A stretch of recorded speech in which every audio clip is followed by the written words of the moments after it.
Hello, everyone. Hopefully, everybody's had a good week.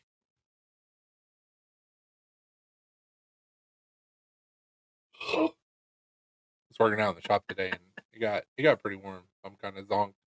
Um, yeah. Hopefully, everybody had a good week.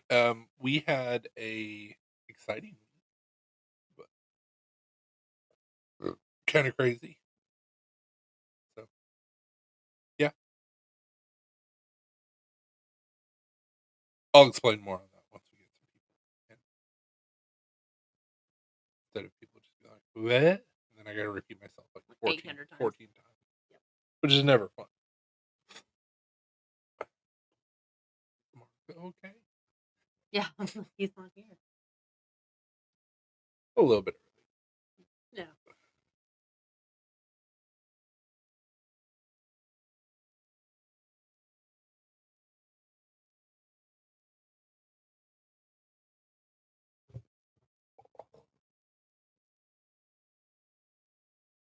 I was just looking back at the pretty corner. Super creepy.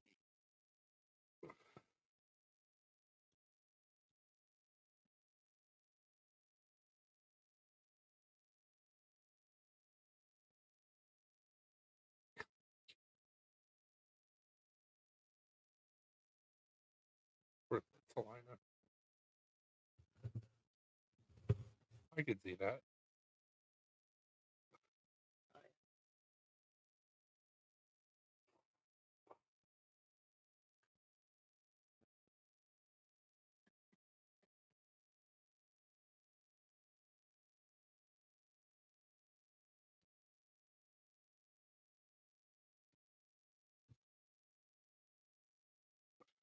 I mean, you wouldn't be wrong.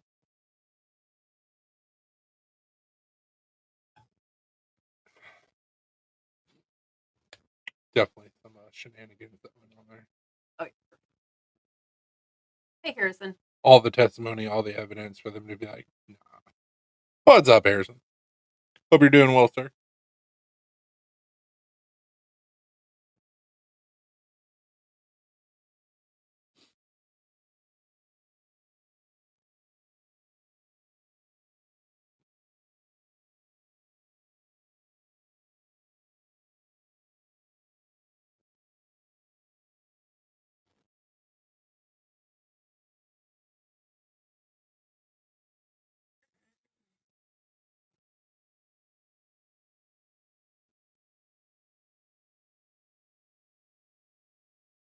Hope that's not too loud.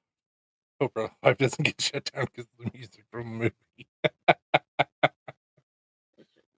I hope not. They probably can't. Hey, Craig. What's up, Falk? What's up, Craig? Sorry. Hey, Paul. It's hot out in the shop today. Yeah, we're a little early today.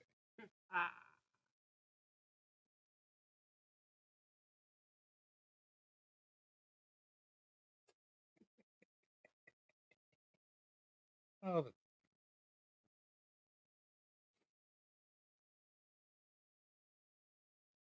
so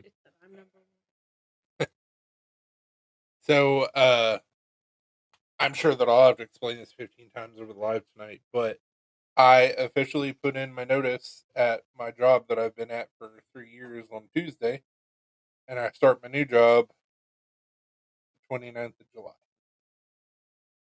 So that's exciting. But it was been a stressful week. They really don't want me to go, but they don't understand what that means. So what's up, Steve? What's up, Tracy? And I mean, pretty good bump in pay. So which is always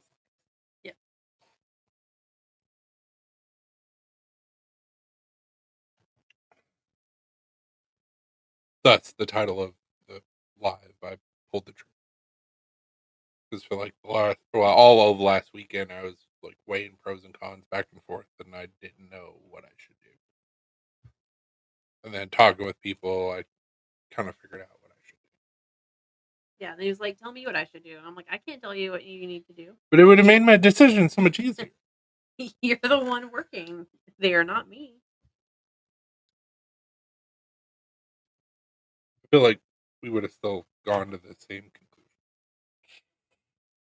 Or I would have ended up at the same conclusion. Well, yeah.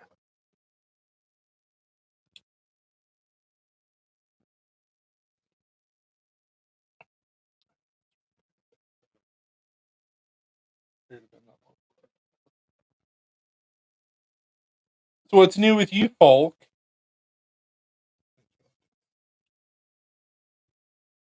Everyone's like, "Oh, okay, bye." Oh, well, you gave us the news. All right.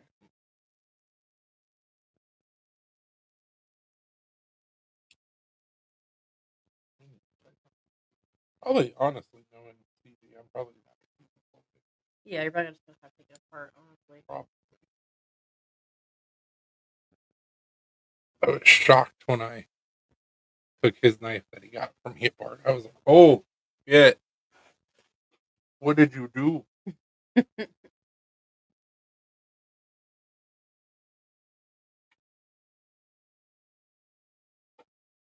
feel like there's a lot of dust up under that pivot.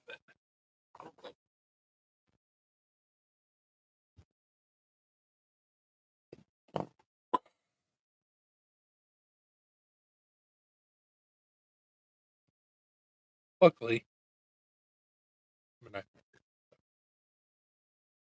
Hiking pizza.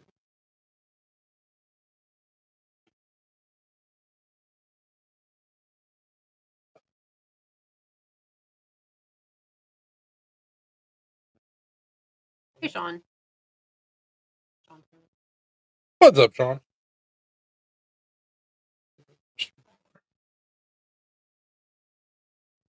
That sounds yummy. You're an enchilada soup. Sounds good, but it's just too hot for soup. It's not soup weather.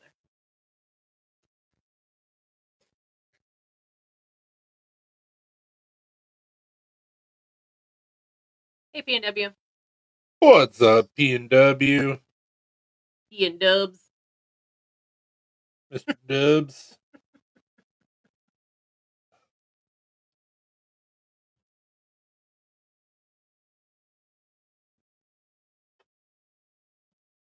No problem. What happened? Well, I thought a screw was stripped, but it's got a barrel. Gas.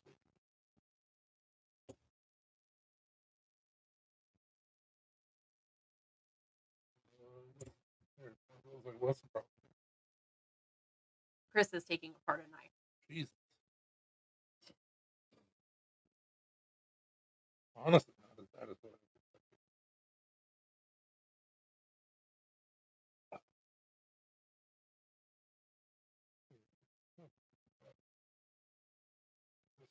Tight. Interesting that they use the spacer with the clip. Hope you're doing well, P&W. To explain the title of the video, I Hey, Marco. took another job. So I will start on the 29th, which I'm very excited about. But unfortunately, because I'm switching jobs, it kind of messes up some of my plans for the show that we're going to, or the get together rather. So I'm not going to have as much swag as I was hoping. It'll come back, but it's going to take me some time to figure out at the new job what I can and can't do, and all that fun stuff. So, Hey, Bert. how many black patches is that back there? Yes, there's several. What's up, Bert?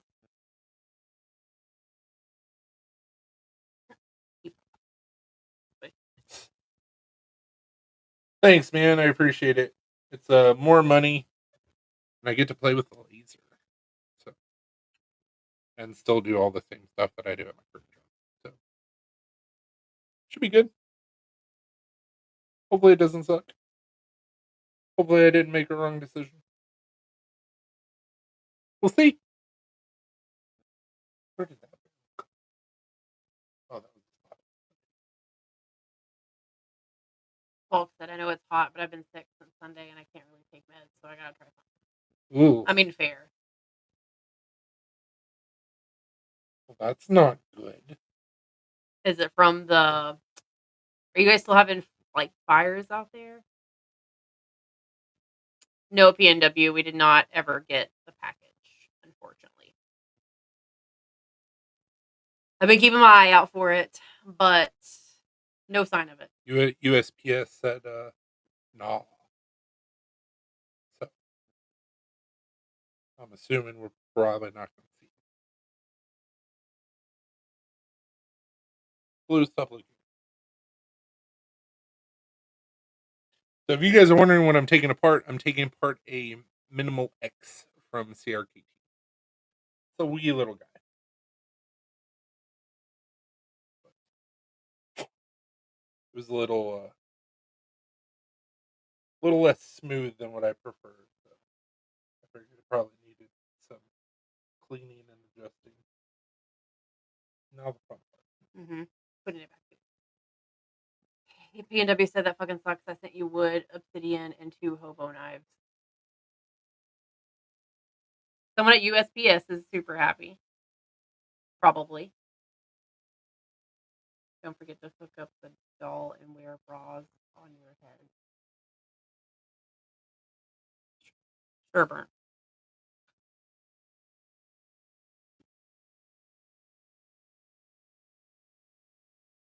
No, it sucks, man, but I warned you.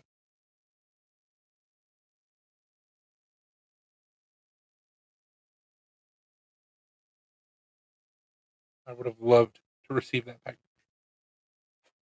Blue, enough.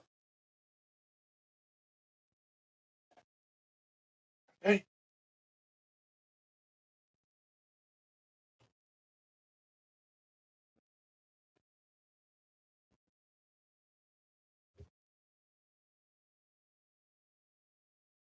Hey, Cheeto.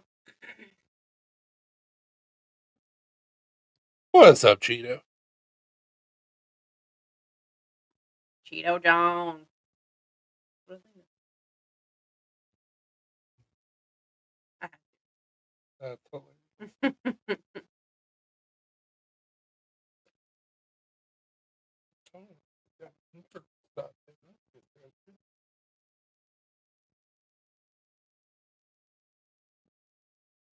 Okay, so that, and what am I missing? One.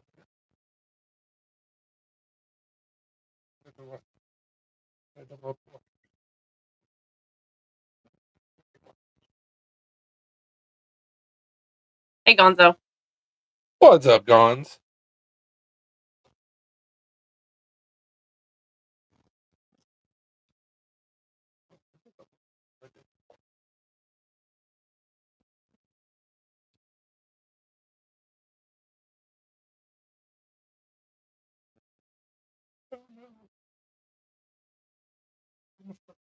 Yeah, don't drop it. Don't drop it. We'll never find it on the carpet. You are correct.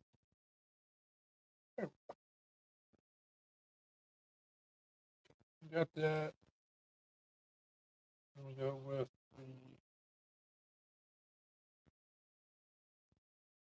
Caged Universal Washer. That's interesting. I've never seen that before.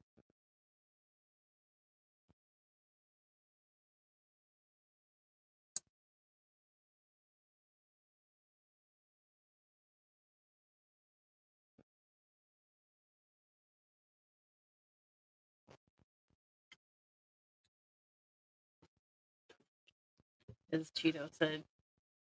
Oh.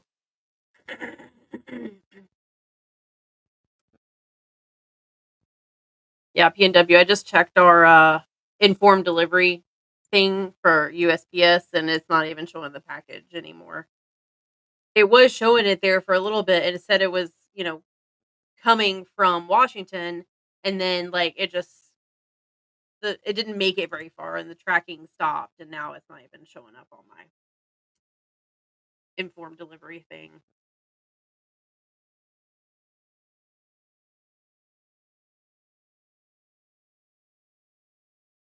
Sons of bitches, I tell you. Mm-hmm. Figured I would double check just to see if it like popped back up again or something.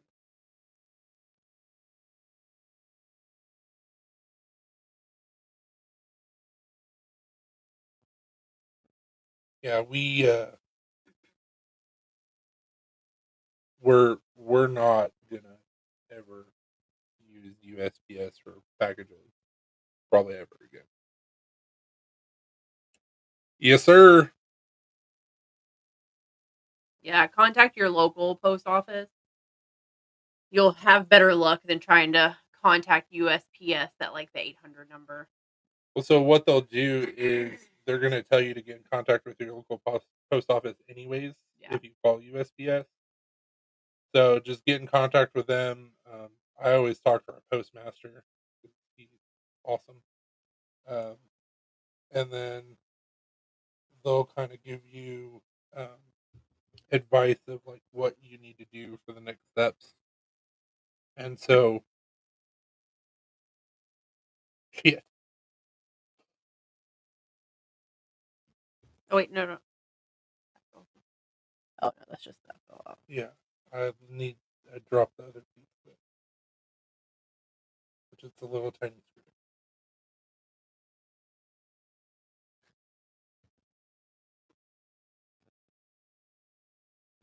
But then it worked again.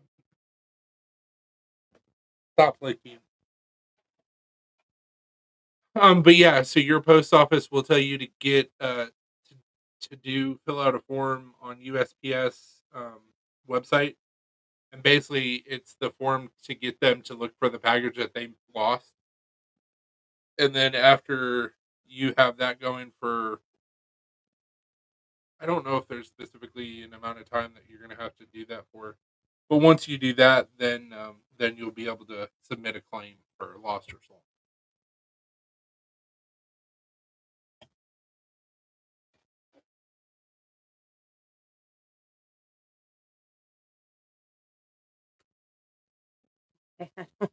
Oh wait. Oh, found it. Nice.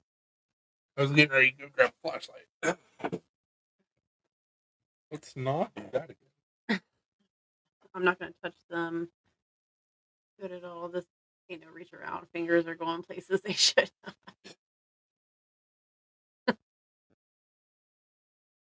Yeah, I personally think it's a little ridiculous that you have to submit a form to USPS for them to find the package that they weren't supposed to lose in the first place.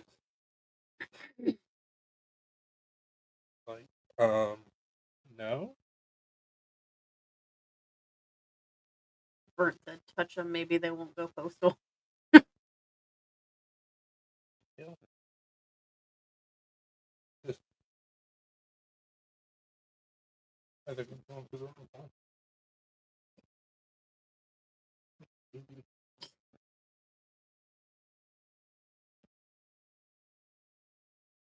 Put that knot on it.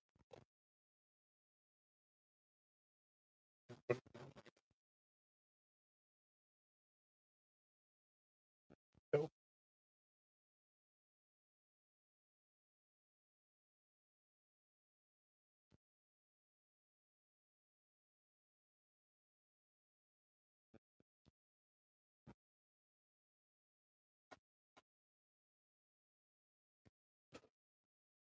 Like That was ridiculous. PNW asked Chris, "Are you watching wrestling tonight?" I mean, how can I? We're here with these fine folks. Typically, I don't watch SmackDown or Raw. Usually, just catch the pay-per-views. He said Cody and Cena signed for SummerSlam. Boring. Yeah, I mean, we knew it was going to happen.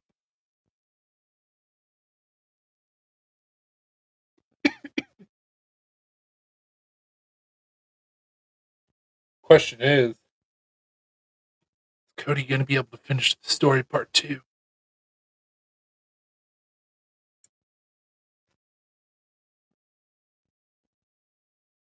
Can he get back to the top of the mountain?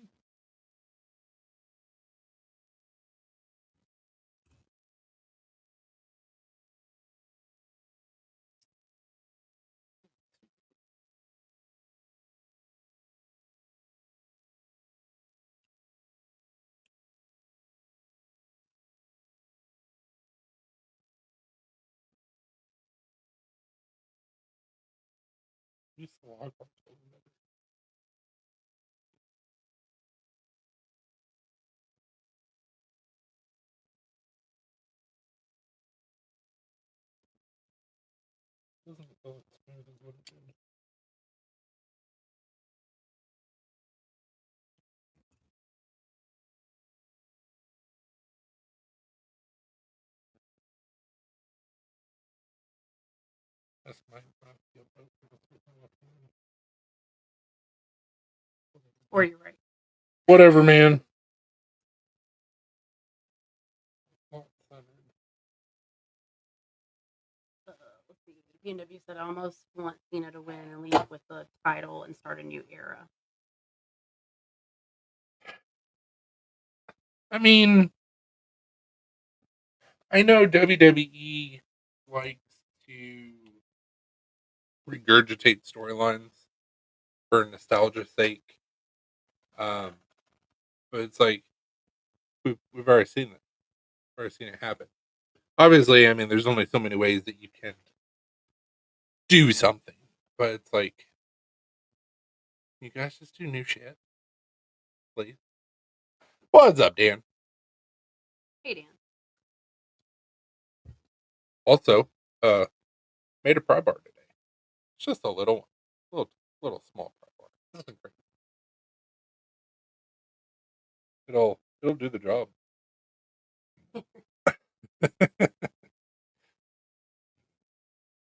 It's tiny. Started out as a square bar of 1084, 1095, one of the two. I don't remember which one, but it started out like this. I put in a little bit of work. No, happy Friday to you, sir.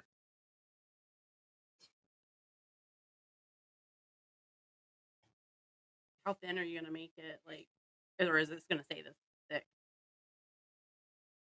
I wasn't sure if you were gonna thin it out. Nah. You like beat somebody with that too. Hell yeah, and it's light because I did a lot of weird. It is light, but you take this, like pop someone on top of the head absolutely. with it, it'll fucking hurt. I was thinking about doing the same scalloping, Mm-hmm. like on the top and bottom, but I was just afraid that it would make it too thin.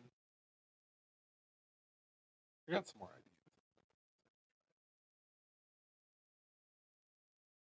I've got several other bars that are cut ready to go. This is my first attempt. Think about that. I still got a lot of sanding to do. And I'm gonna make the lanyard hole bigger. Yeah, I was gonna say you might want to make that hole a little bit bigger, but Gotta waller it out. And then chamfer it. I think that is a compliment. Thank you. mm-hmm.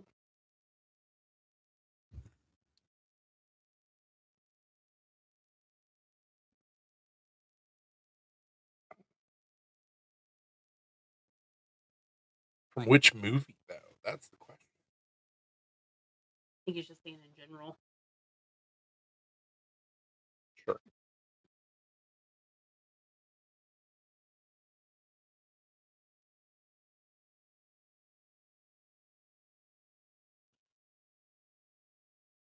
Very quick. I can't help it. Worked hard today. You saw the damn pry bar. Mm-hmm.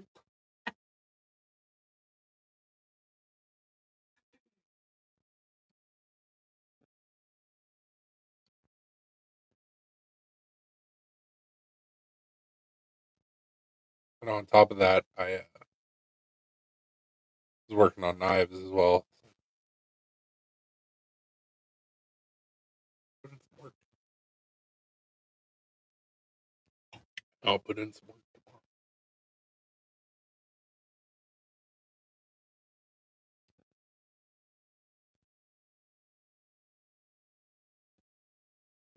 Sunday, if it's not raining, which I think it's supposed to be. Yeah. There's a good chance of rain. Let me put it that way. Because I was planning Oh no, on- they changed it. Now it says 16% chance of rain on Sunday. Okay, It did so- say 50. I was hoping to mow on Sunday. Yeah. Jumping around this over more. Leave this flat. Sand everything. More so than I already have. Get all the dry lines out.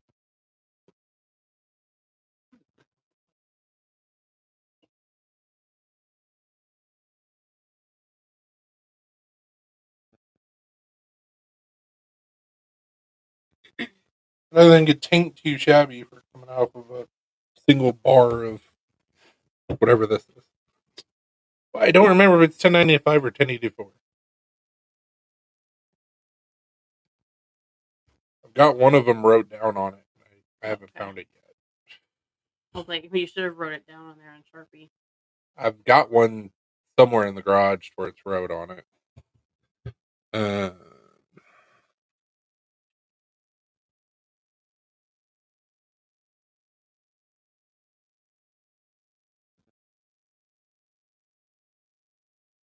Hey, Doug. What's up, Dig?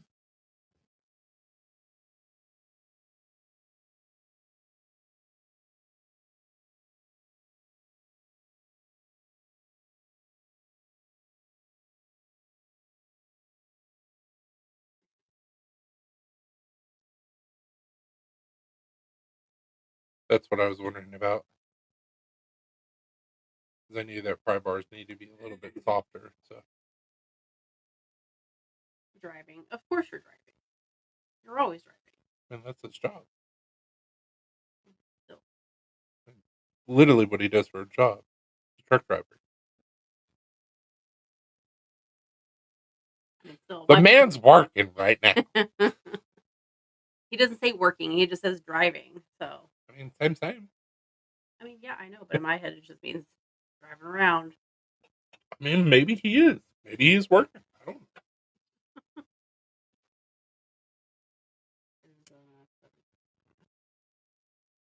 Fun. See? Not yet. See, he's working. That's much better. What's up, Adam? Hey, Adam.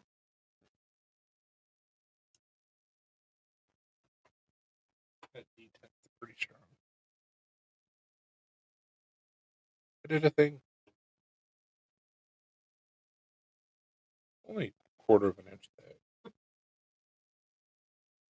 I don't even know that. Well, at the typical HRC for pry bar is like I've got that HRC file system already on here. I probably won't even have to do heat treat on it.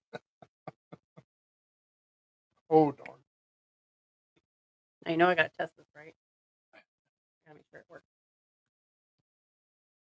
It'll work.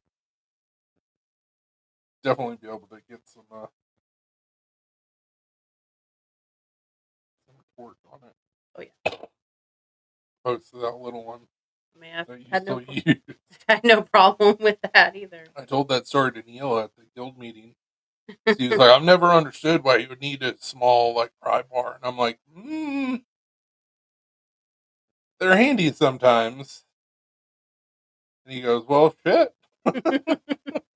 What had happened was I locked myself out of the house. But I had a mini pry bar and I popped open the door with the pry bar. What did I pull the trigger on? I put in my 2 weeks notice at the job that I've been at for 3 years doing embroidery and designing.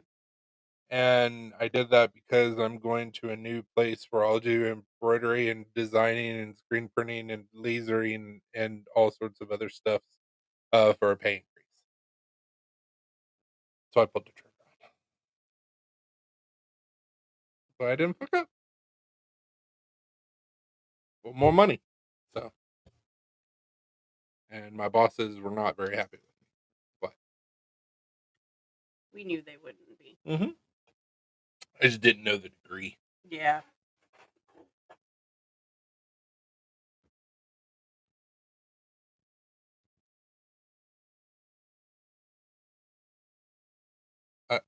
I just told you. You gotta listen, man. Maybe it's done it twice. He may not be caught up. So impatient. Absolutely, Gons. Absolutely. Money's not everything though. Um, I'm excited about the laser, being able to use the laser because I'm putting my logo on everything. Um, even Pry Bar. Uh, uh, but there is the thing that I like the most from my time as a store manager and even an assistant manager is taking a brand new like baby business and like coddling it and growing and helping it and treating it like a little flower, like nurture it. And like I love doing that with businesses. And this business has only been open a year, Yeah, a little over a a year. little over a year. So it's like there's a lot of room for growth.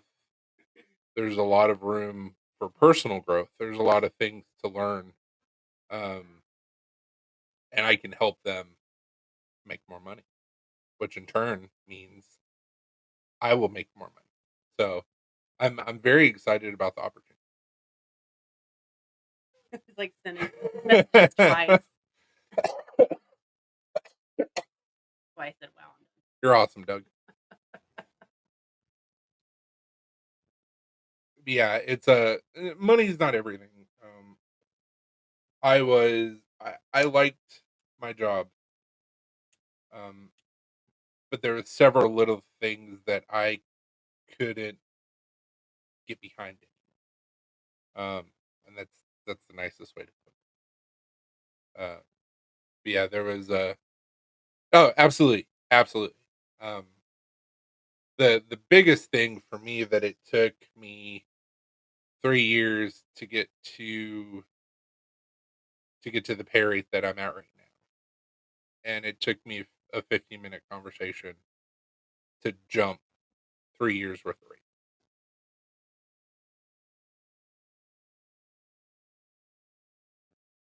That in and of itself was a pretty easy determining factor. But I mean, I told my immediate manager, like, I hold them in high regard, even though I disagree with some of the things that they do as a business. I learned a lot. They treated me really well, but it was time for me to go. And I was completely honest with my immediate manager. I was like, "Yeah, I'm going down the road, working at the competitor." And he was just like, "What?" And I'm like, "Yep, doing the exact same thing I do here, more money." So,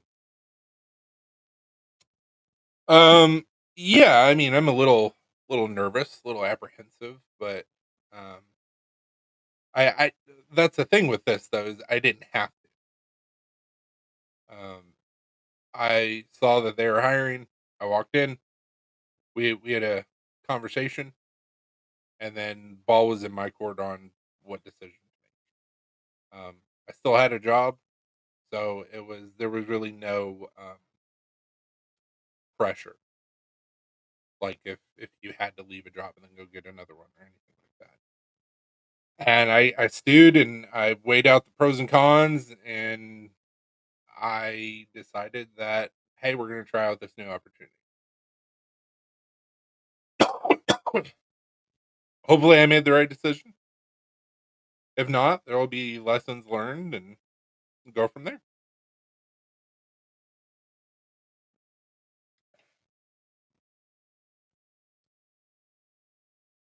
But in the meantime, I'm still working on my own stuff, still making knives. Made a chunky pry bar today. Still got a lot of sanding to do on it. Hey, Lance. So it's like I have other things to work on. I got a backlog of inks that I gotta sell. And then I got shows coming up, so just just doing what I do. But now I have access to a laser.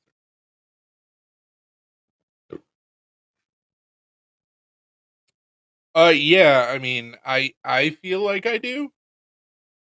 Um, and that's one thing that I really like about this new opportunity is there's other things that are um typically you'll see with like screen printing embroidery businesses. Usually it's not one, it's usually both.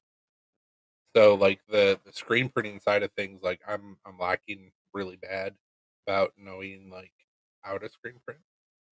But I know little bits and pieces because I was typically doing the designing for screen printing. So and I still need to get a little bit better about that. But so it's a whole nother thing that I can learn. It's the laser is a whole nother thing I can learn.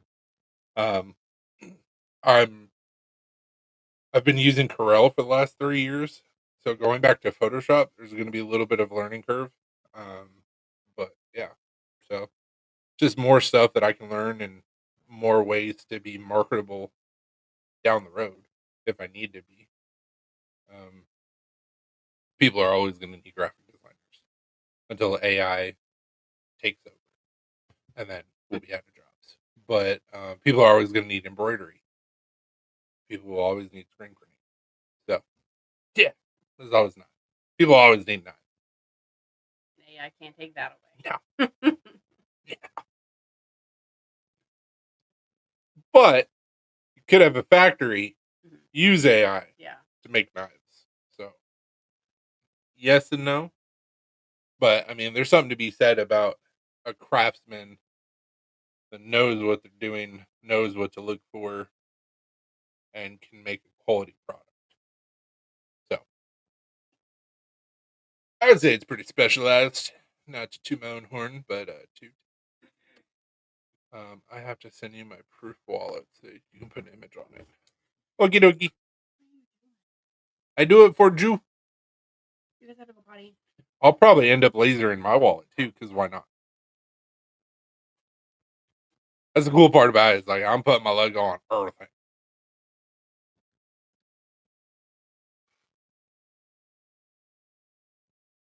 And I will probably within the first 2 weeks of working there, I'll probably make myself a leather pouch hat, just because we can. So we'll see how it goes. I'm still gonna have like shirts and hats available and stuff, but I have to learn the machines and then learn how they treat their employees when it comes to employees like getting stuffs from them. So just all a learning curve. That's all. That's it. But I'm excited about it.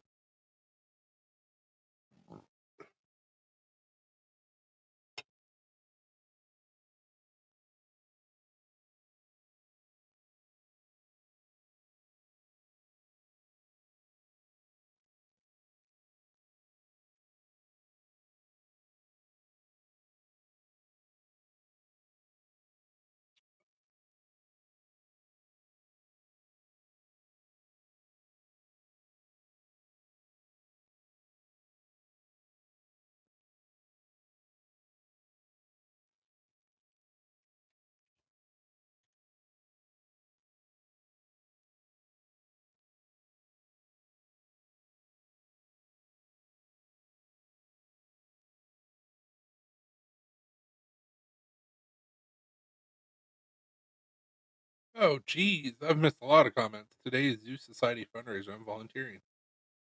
Nice, Lance.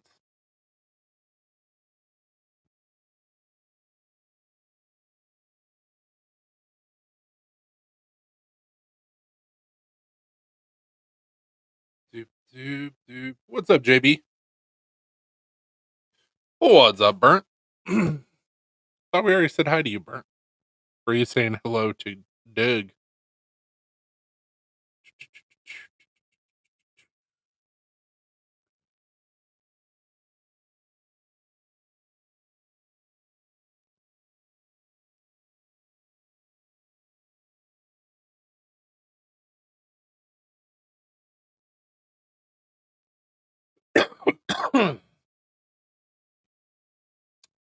Hulk.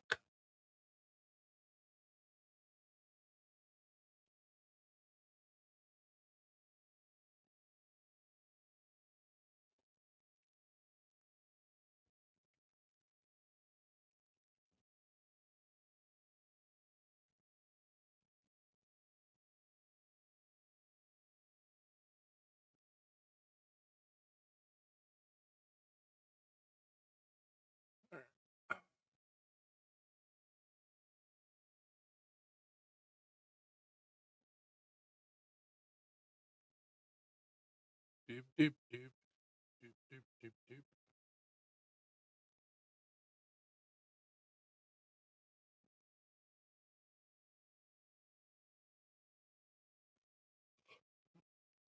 So how long are you how long are you out before you get to go back home, Doug?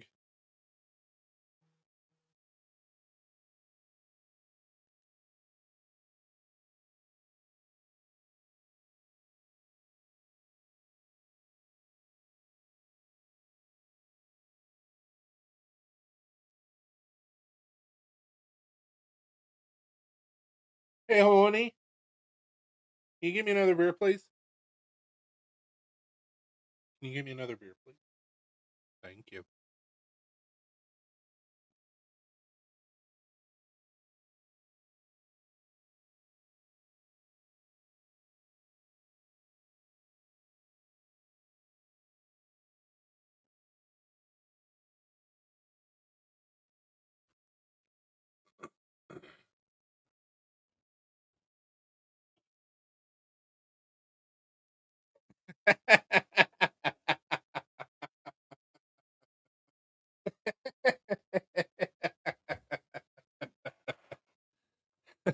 Maccabee.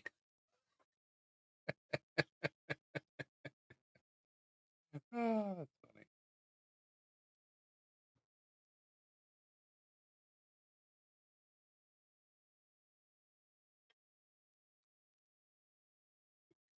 That's Doug a question, but I guess it didn't hear me.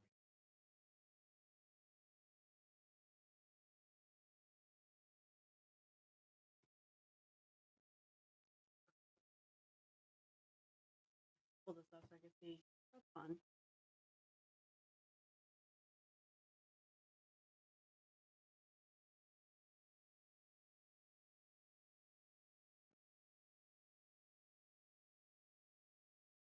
But we wouldn't have any. We have 2 left. Well, we're gonna transfer them. Not before that date. Oh, shit. Yep. Well, that's problematic. Yep.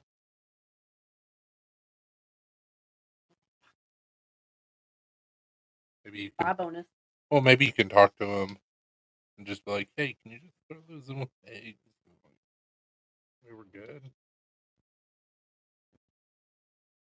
Just like hold Have a it, good night, Gonzo. hold it an extra month for free. Prorated. Have a good night, Gons.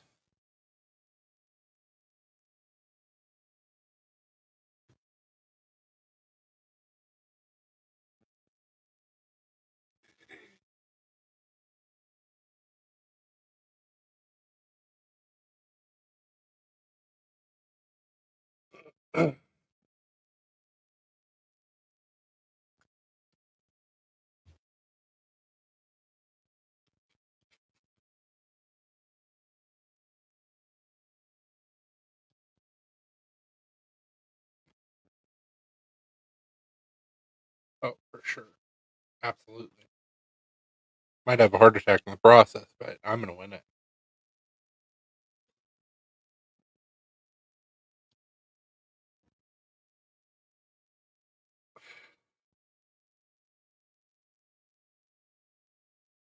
But why? It's too long.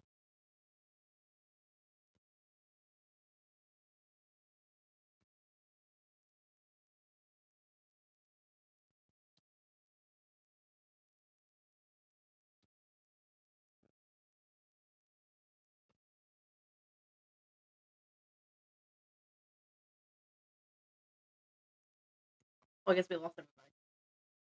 Yes. According to how many people. Blue. Stop.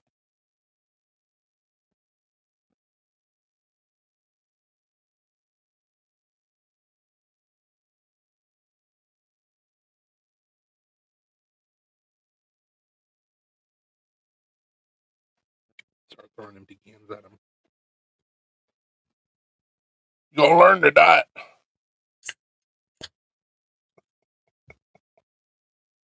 Don't do that, by the way.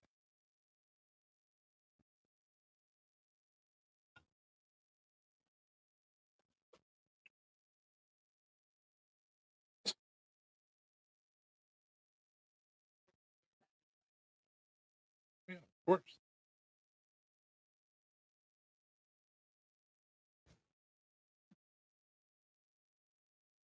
He's like, hey, come back.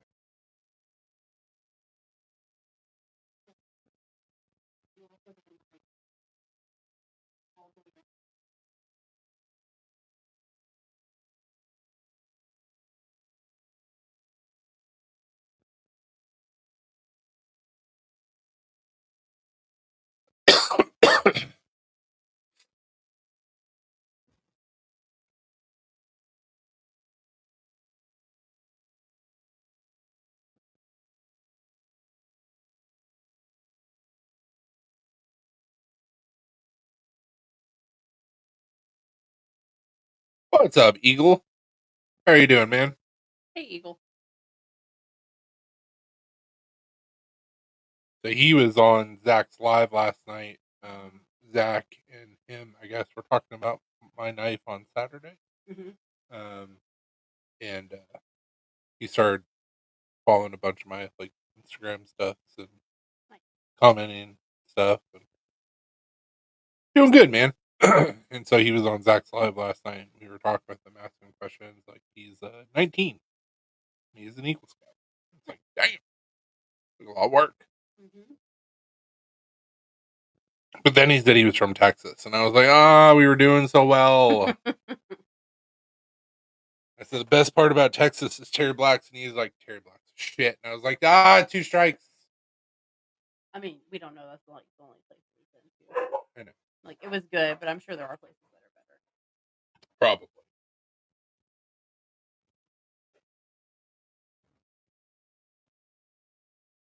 If you have to call for Texas. Don't mess with Texas. Well, All his exes live in Texas.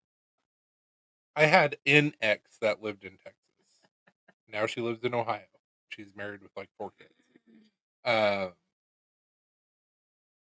I've been to Texas several times, different parts, and it's a really big state. And it's depending on where you're at in the state, like it's weird. It's really weird. Last time we went down to Texas was a couple years ago, and we went down to Austin. Austin was quite a bit of fun.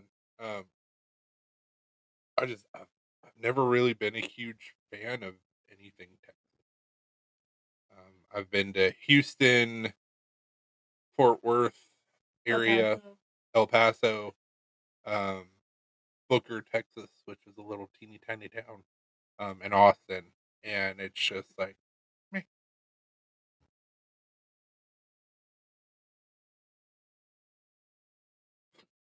Terry Blacks is supposed to be opening up. Terry Blacks is supposed to be opening up a location here in Tennessee. Yeah. So probably Nashville, but Terry Blacks was really, really good. It was just really expensive. yeah, it was very And like, that was the only issue that I had with it. We went to Houston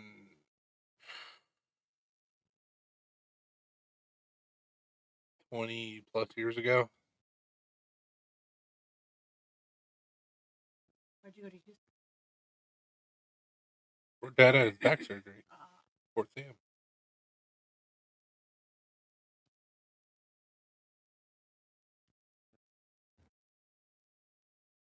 Yeah, I was 14 when we went to Houston.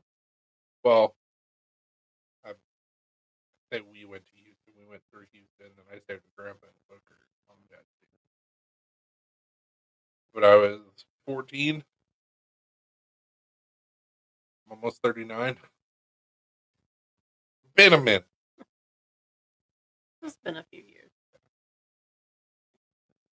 El Paso was wild though, because like seeing Juarez and all the lights and everything, and Yeah. basically being in Mexico, but you're still in the United States.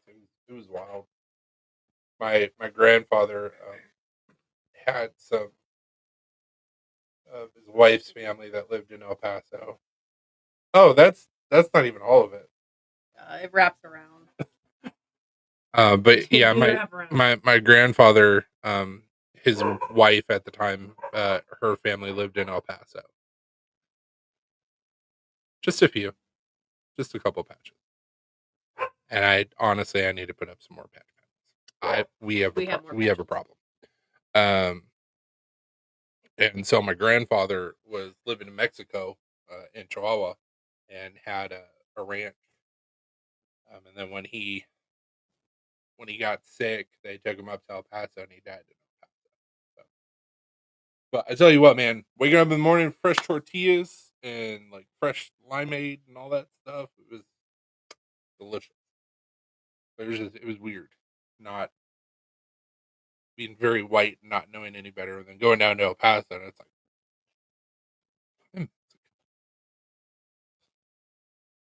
but people were absolutely amazing to us. So, what's up, Joey?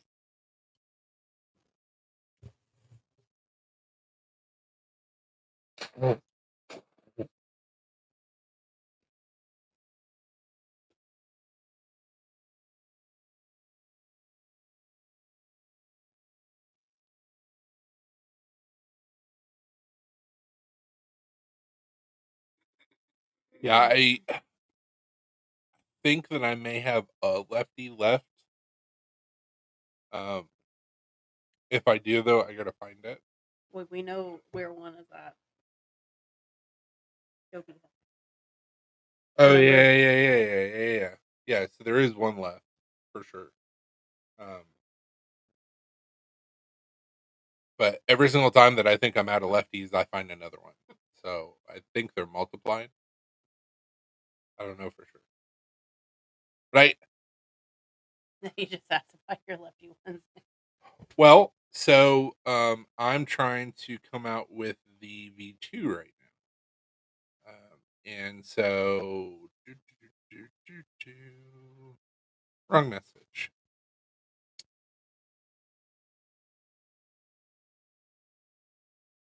It moved things around.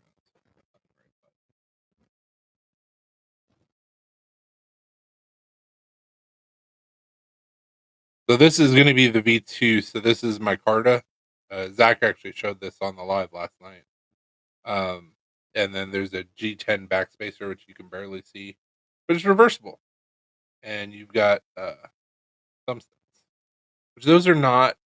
It's not really a good picture of the thumb studs because they're knurled on top. What are you doing?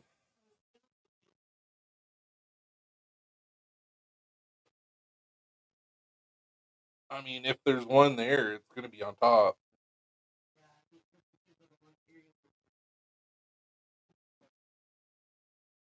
Well, it'll say on the box. Should, anyways.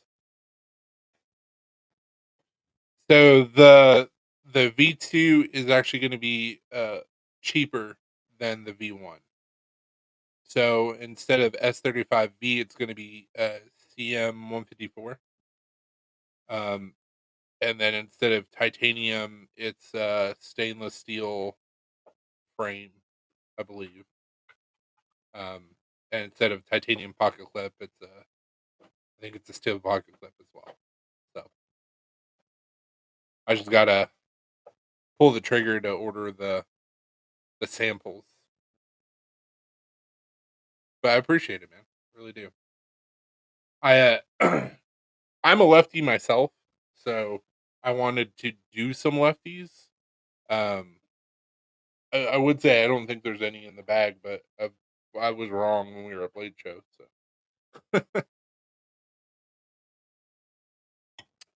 that's the nice thing about what I'm doing with the V2 is that we can do different colors. My whole plan with the V2 is I was talking with Bucky's about them picking up the knife. And from what the dude told me, like they sell some knives, but I guess it's slowed down. So it doesn't look like that's necessarily going to happen. But that was my thought process is that, like, oh, hey, you're ready to reorder? Let's do a different color and see how that sells. I have no issues with coming out with different colors. My issue is I'm sitting on a bunch of knives that haven't sold, and it's not cheap to buy. Well, so with V1, I had to buy 150 pieces at a time. V2, because it's a little bit cheaper cost, I gotta buy 300. About the same price that I spent on the one. It's a little bit of money. Oh, you found one? Yep.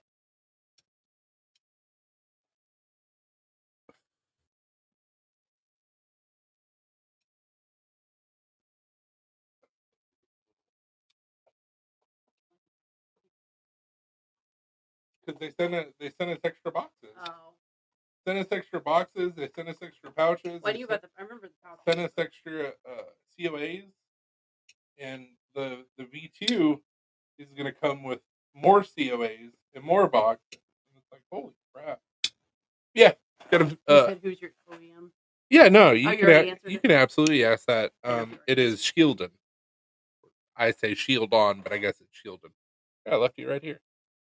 I knew there was one, at least one over there. So I was like, let me look. I feel like they're multiplying. That's why I told you to only order a few because I knew. But I feel like we've already sold those. And I don't know how we have more lefties. Unless they sent me extra lefties on accident, which is fine. Yeah, the one that I personally carry is a lefty. And that's the whole reason why we did some lefties. But it's snappy. And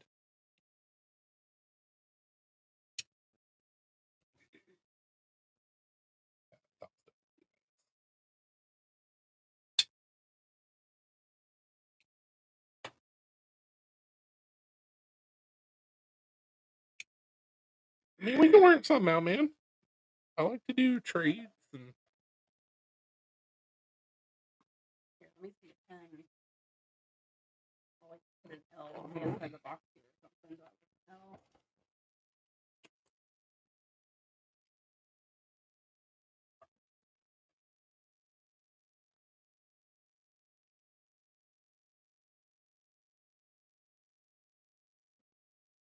do it on the outside of the box too. Well, I don't know if I messed with that. You can always replace it.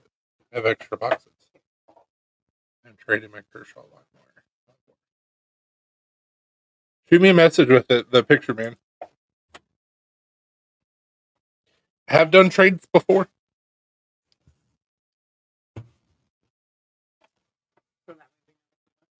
Yes. Which one is left? Well, so there's at least 2 left. Mhm. What? They've got to be multiple.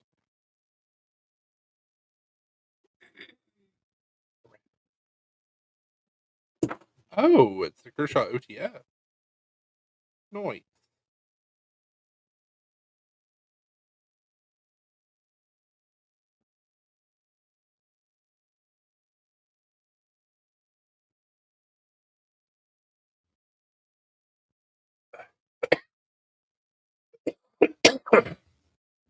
Shoot me a picture of it, please.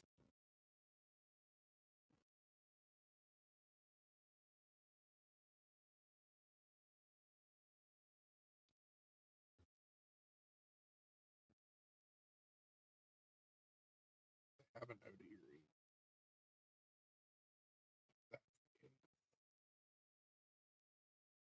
ODE.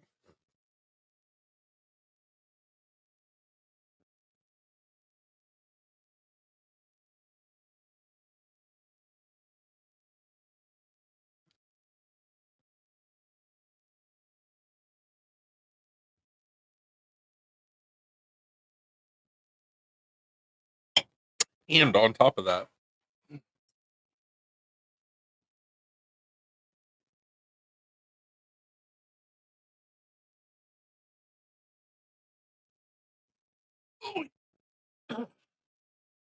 also have patches, which I'll tell you how plastic. It's hard to see it.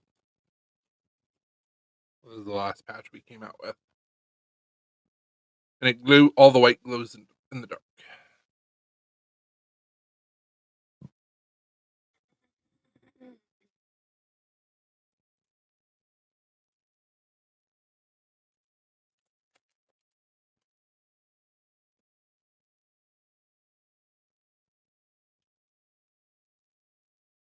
I just wish that, like,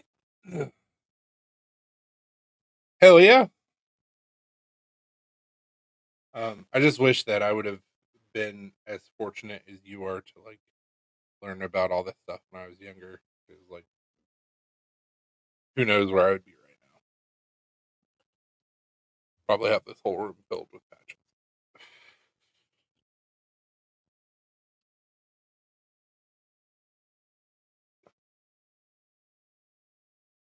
My dad was in the army, which is part of the reason why we were in Houston. My dad had back surgery, um, so I've always been familiar with like morale patches. But it was just within the last like 10 years that like I started getting into EDC and seeing what people were putting out, and got addicted to patches. Hard. Hey, what's that? Oh, it's just another patch. It's your third one this week. Okay, that went on for a while, but there's still some good patch makers out there. We just don't, unfortunately, purchase as much as what we used to.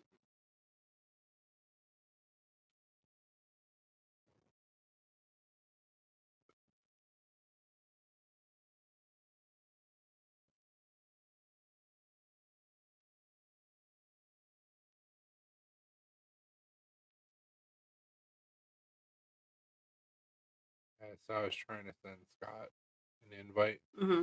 sent two to Brian. I was like, whoops, whoopsies.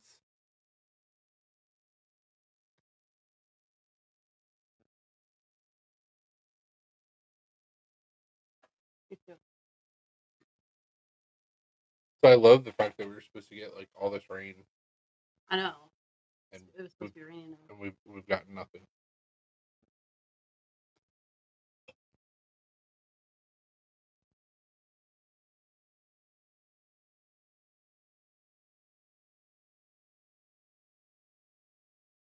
Choo-choo, what are you doing? What are you doing? Come here.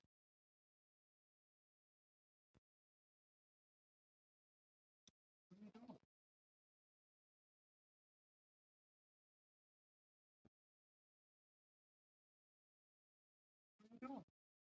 What are you doing?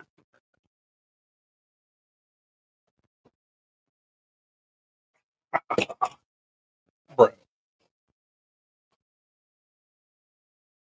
don't spill my drink. Put your butt down.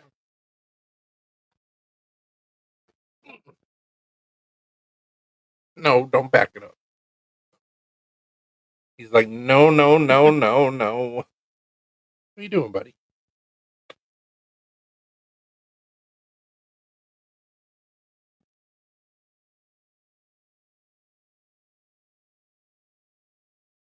Your brother always gets on these lives, and you never do. So it's an opportunity. Nice, Blue. You gotta like hand him a knife. So like, be part of BDC. No, A closed knife. no. He would somehow find a way to like open it or something. Yeah, I know, buddy. He's like, He's like, Dewey.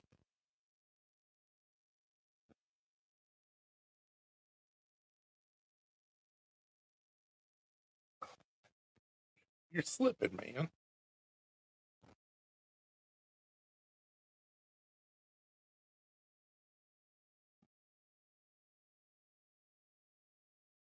Yes, I love you too.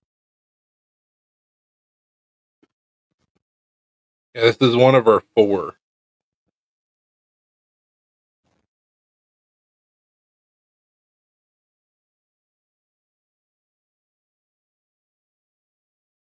Oh, why are you fighting?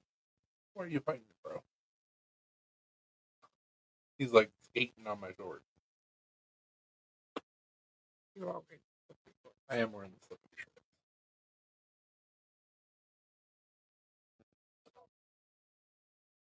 It looks like a rocket ship. Oh, bad.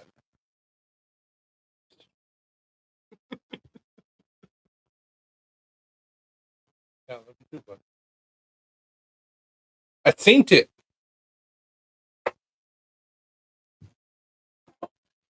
You're willing to do a trade, I am. But I will absolutely recommend don't use USPS. Use FedEx or UPS. I will never send another package with USPS. That's all. Yeah. Each on. He's very food motivated. He's a very happy kid. So since May, 6 of the last 7 packages that I sent out got lost. 3 of which I've gotten paid insurance money for. One of which was a custom hand built chef knife that was going out to California. Absolutely Eagle Scout. Hey Brian, sorry I sent you the link twice. I didn't mean to. I was trying to send it to somebody else. My bad. He meant to send it to you and to someone else. Yeah. Don't want to make Brian think that you meant to send it to someone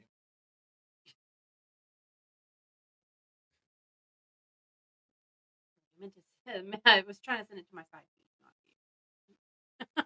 try and send to the other Brian. My bad. I do miss you, man.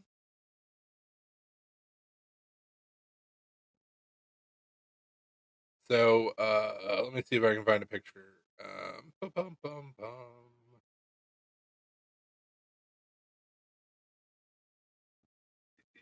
Yeah, and I gotta put in 2 more claims to USPS for the other 2 packages.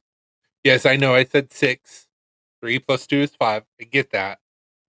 But one of the things that I sent off was drill bits to get warranted, and I contacted the company, um, and they just sent me drill bits, so I can't really make a claim.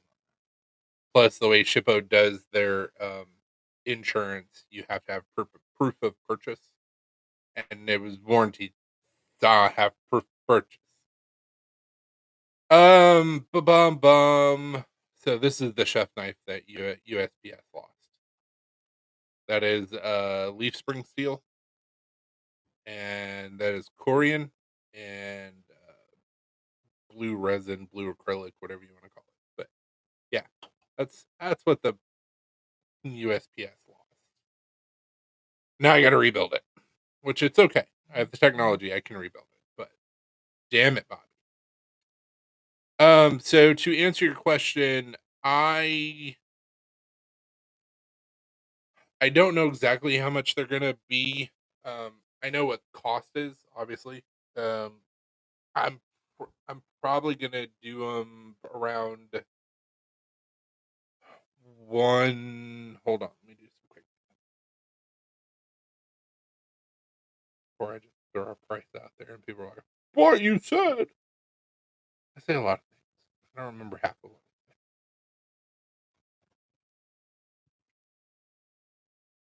I don't remember if it was this or if it was that.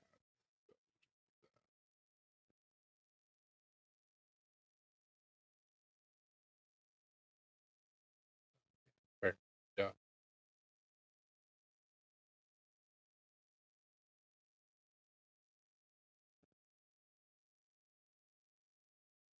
that's not right. So math is hard. So,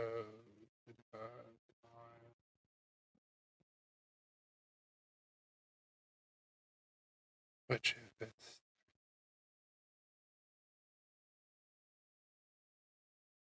heavy, that.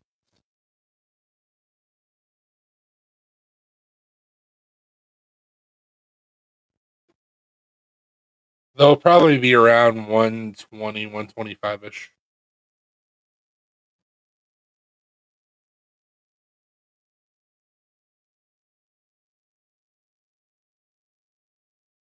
I mean, in my opinion, for CM154 and micarta is cheap, but people are weird when it comes to pricing. I had originally what I was going to do on the ARC, the Apex ARC, was I was going to sell it for 215, and instead of S35, it was going to be CPM 154, which, in my opinion, it's not really a better steel, but it's a more expensive steel cost wise for me. And so I had it at 215, and people lost their minds and said it was too expensive. Did I do it at 215 or 220? I think maybe it's at 220. It may have been at 220. People lost their minds and said it was too expensive. Then I talked with the company, and I ended up getting lucky, and not through like changing the cost or anything like that. Just they had an issue with their CPM 154 vendor, so we ended up going with S35B. And then I was like, well, okay, so this is the price that it's cost me and all that stuff. So we're gonna go 185. People once again lost their minds and said it was too cheap. So it's like there's no pleasing people.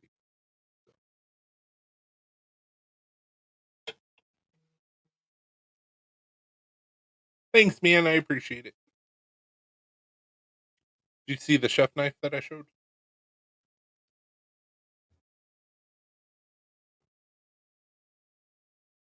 So Brian, how goes it? What's new? What did you have for dinner tonight?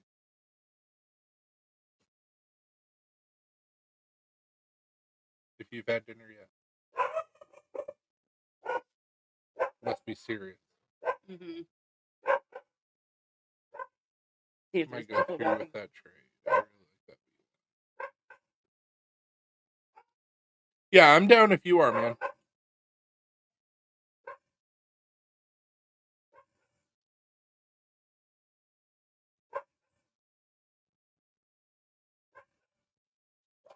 Figured by somebody walking. No. Yeah, 2 people walking. No incidents to report. That's good.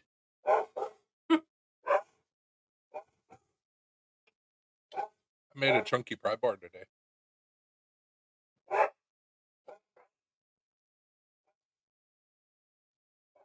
Only a quarter of an inch thick. Only. Thank you, sir. I appreciate it.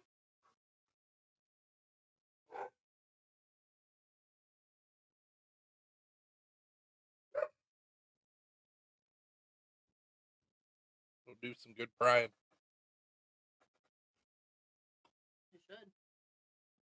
Yeah, it's a little thick.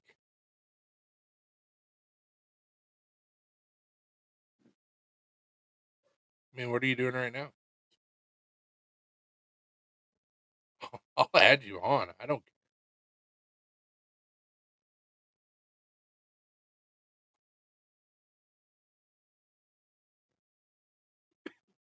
Boom.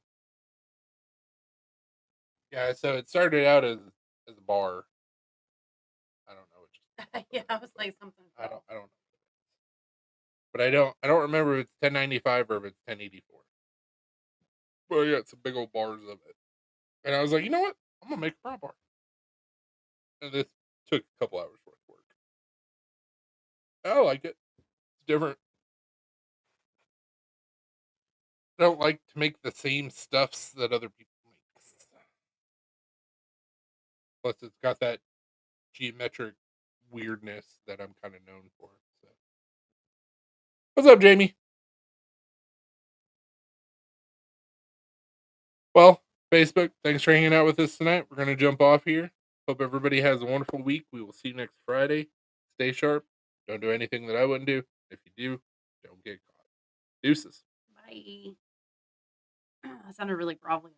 Yeah, you did. Bye. Choking on gravel after smoking 18 packs of Whatever. cigarettes. Just how my voice came. Really need to get back to the forge. Yes, you do. It's also hot as shit. Yeah, I was gonna say it's a bit hot outside for. I'm working forging. on two blacksmith knives that are forged. I have 2 pieces of 5160 that I need to thin out, and I gotta do that with the forge. And it's been too hot. Next week it's gonna be hotter for us, and I'm like, no, absolutely not. Yeah, heat index is supposed to feel like 107 on Tuesday. Just a little warm. Yeah. I did some forging last Sunday, and I was only out there forging for like an hour and a half in the morning, and I was soaked in sweat, and I was like, I need to take a water break. And then was waiting on storms to pass that never came. So I did not get a whole lot done on Sunday, and I was pretty upset about it.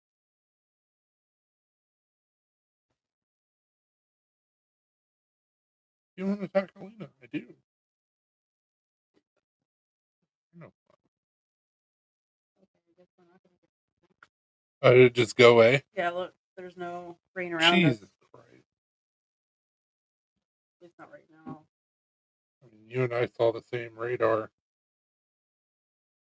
Looks like there's going to be some rain develop, and nope, it's going to stay south of us.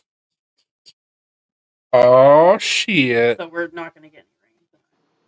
Hey, buddy. What's happening? How goes it? Man, just going good. Just living life.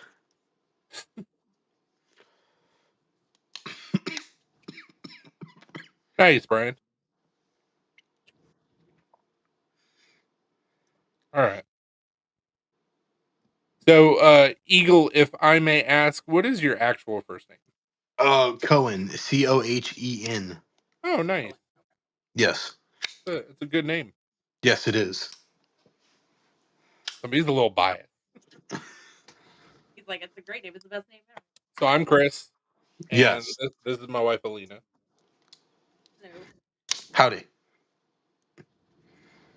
Yeah, I'm down to do the trade if you are. Yeah. So I bought this with graduation money, and I just don't carry. I just don't carry this a lot. It's just sitting in the box, not being carried. I gotcha. Are I OTS was legal? really hoping that it was going to be the OD green. Yeah, the OD green one, not the black. Yeah, I have a thing with OD green. Yeah. Are OTS legal in Tennessee? Mm-hmm. Yep. Okay. Everything bladed is legal in Tennessee. I can walk down we don't have any restrictions. 2nd Avenue in Nashville with a katana on my back and nobody will blink an eye. Same here in Texas. Although I live in the Blue County, so it would probably be a little bit more suspicious. Yeah. So I forget the name of it. It's one of Cold Steel's bigger blades, but they make a giant like pocket sword version of it. The Espada? The what? The Espada? It might be, but it's a Tonto. Oh man. Because I know the Espada is not a Tonto. Yeah. But it's about that same size. And a dude in Florida on Facebook was like, yeah, I got this and I can't carry it. It's legal. And I was like, dude, I will buy it in a heartbeat because I have the smaller version. Yeah. It's a folding pocket sword. Yeah, And basically. I'm completely legal to carry it. Yeah. You probably would have a harder time carrying like a really big knife in Nashville because that is a blue county. Yeah. I mean, laws are laws. They can try and say something if I have a claymore on my back, but I'd be like, hey, look at the Look at the laws here in the state. I am within my legal rights to do so. Yep. Suck it.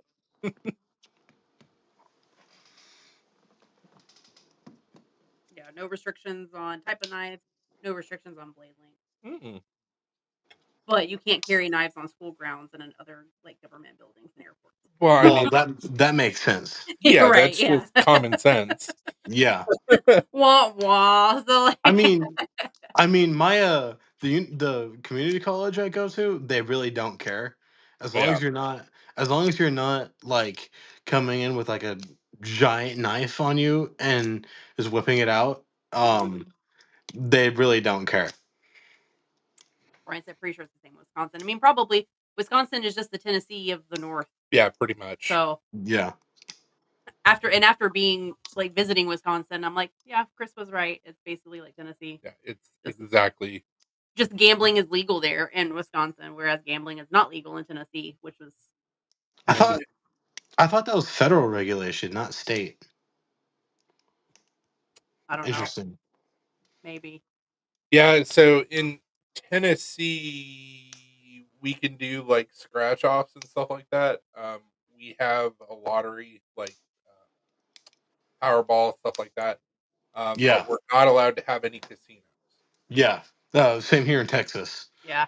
And we In can't Wisconsin, like you walk into a bar, they have like casino games in bars.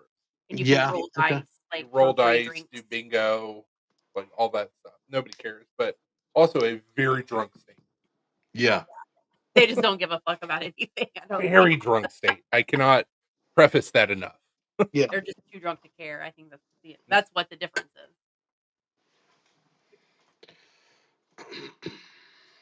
Oh shit. There we go. So are you I'm assuming that after you finish at the community college you're planning on going to a 4-year university? Yes. Do you have a preference of where you want to go? Probably Sam Houston because I'm getting a history degree and Okay.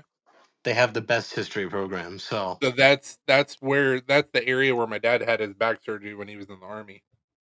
okay. So the Huntsville area? I don't know exactly where it was. I just remember them saying Sam Houston. Yeah. I mean, it is also a pretty good medical school area. It's not the best in the state, but they have a pretty good medical school program.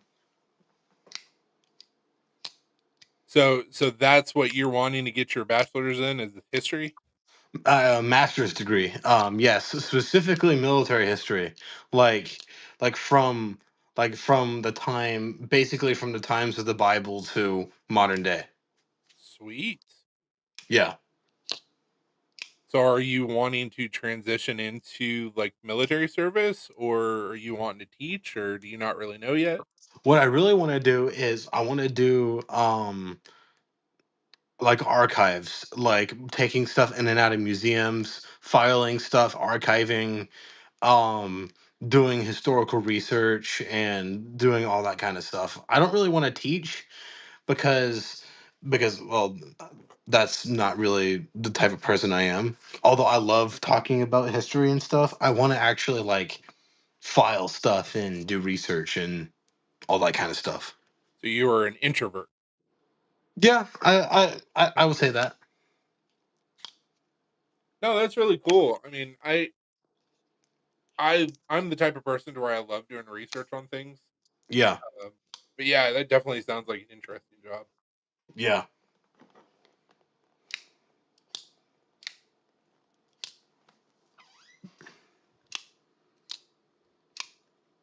You never know where that may take you. That may take you to DC working in the Smithsonian or That's my ultimate goal is the Smithsonian.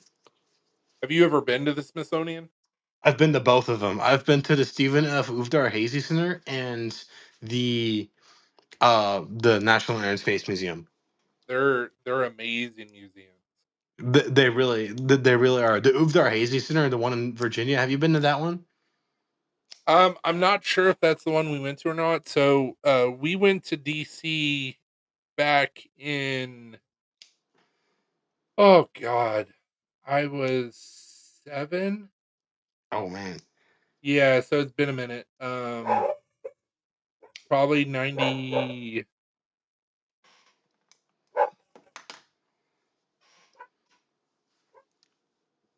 probably 93, 94, somewhere around there. Okay. And I know that they've built up the Smithsonian a lot since then. Oh yeah. Um, ah, dogs are going crazy. Sorry. Yeah. Um, so I'm not really sure where we went to. I just know that we were walking through the Smithsonian for hours. Oh yeah. The Museum of Natural Science is huge. It is just astronomical, the size of it. It was a really good experience to be able to get to go. Yeah, we went to a wedding in Virginia last October, and before coming home, we drove to DC, and we drove around a little bit, and we didn't get the chance to stop anywhere. We were gonna go check out some couple of uh, attractions in DC, but there was something going on to where it was just like there was no parking anywhere. So we're like, ah, screw this, we'll go back home. But we drove past Arlington Cemetery, and we were on Yeah. Pennsylvania Avenue, and drove past the Washington Monument. Saw Yep. all sorts of cool things from the car. But Yeah, I also got to go to the Arlington National Cemetery. I'm not sure if you've been in person, but it's a very somber place. yeah, the and this, like I said, I was 7, so it's been a Yeah. while. The Tomb of the Unknown Soldier is in Arlington, isn't it? Yes, it is. The one with the Yeah, so sentinels. I've Yeah. I've been to Arlington. Yes. It's a cool place, but I remember whenever I walked around, I could almost like feel and hear the spirits of the young men, of like all the soldiers and police officers and everyone who's in there. Yeah, there's a DC is a very interesting place in and of itself.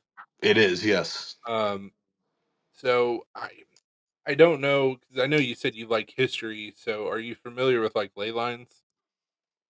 Ley line? Yeah. Not quite. So depending on your religious affiliation and what you believe and all that stuff, there is a belief in trying to think of the best way to put this. Stop it, you two.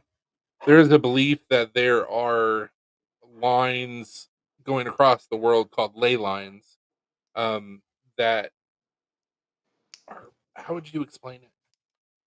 Energy Yeah. lines. Um, and there's several of them that converge in DC. So Interesting. that's one thing in and of itself. A lot of people that are into Wiccanism and other religions practices, Yeah. go off of ley lines, and same thing with people that follow like ghost things. Paranormal, Uh, yeah. and then on top of that, you have all of the history that has happened in that area. Oh yeah, I know. I mean, from Revolutionary War to Civil War to the Arlington National Cemetery, and I mean, there's just no matter what you believe, there's a lot of energy.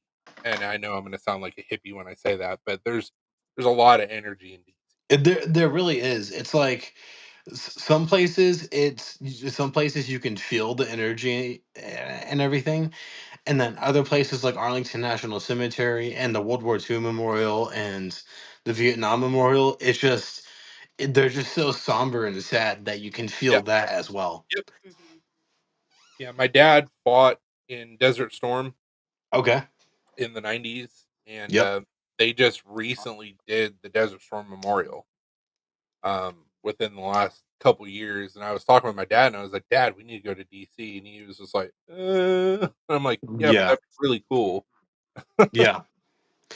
Yeah. I remember they were just finishing it whenever we got there. I went last year. I was about to say, so you've been fairly recently. Yeah.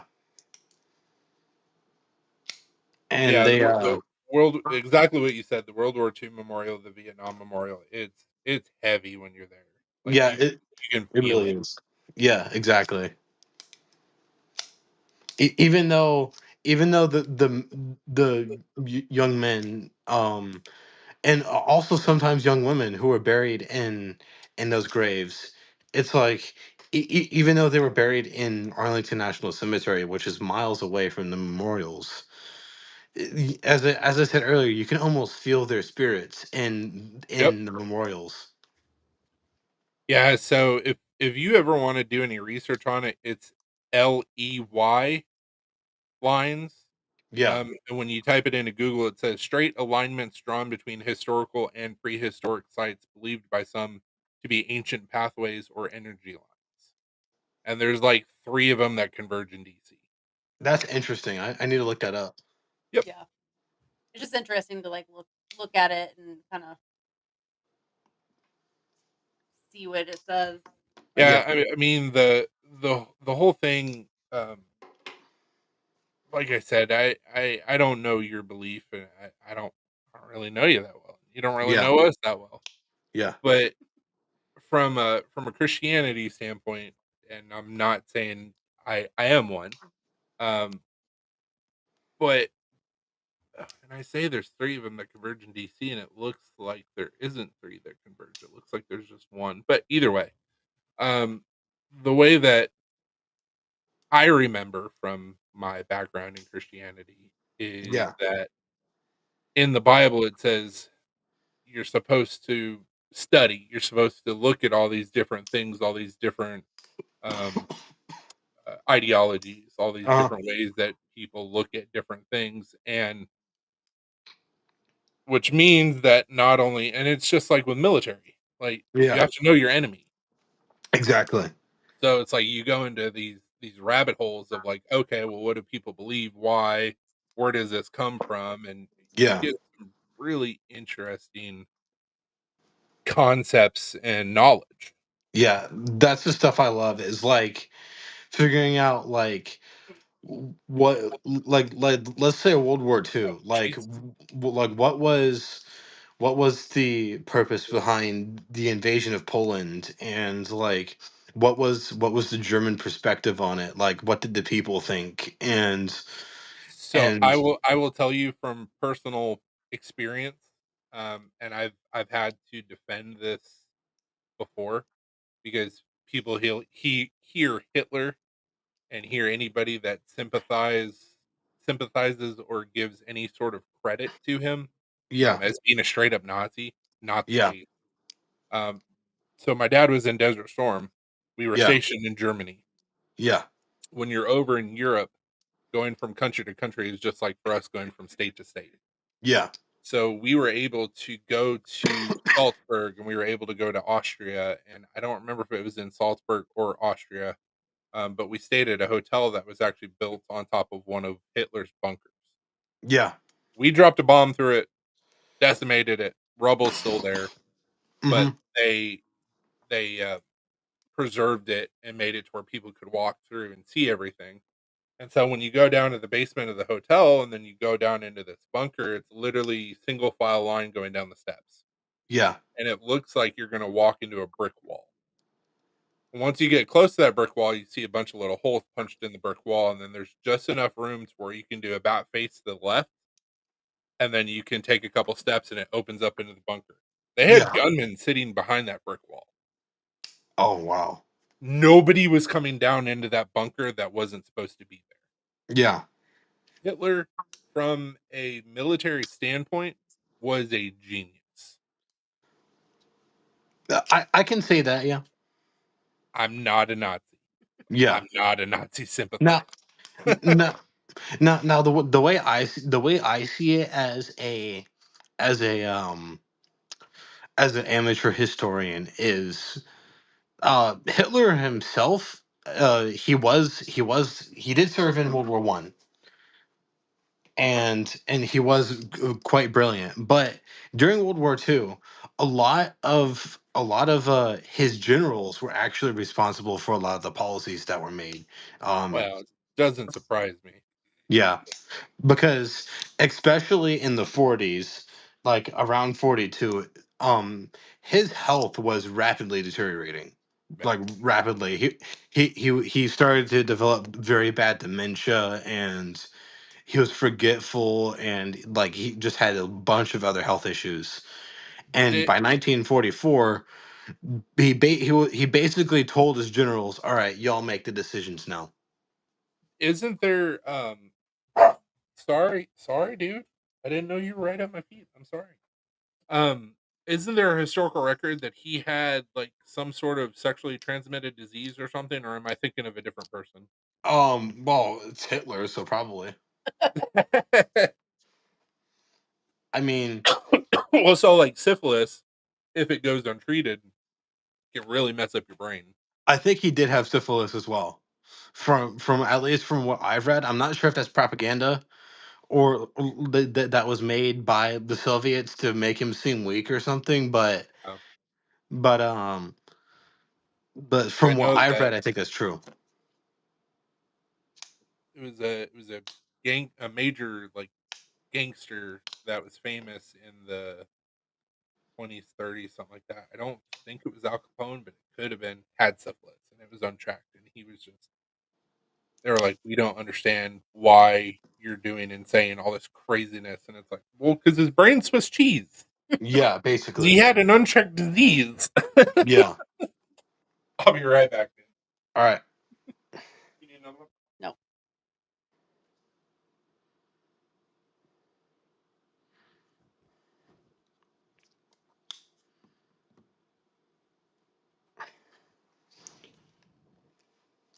Do, do, do, do, do, do.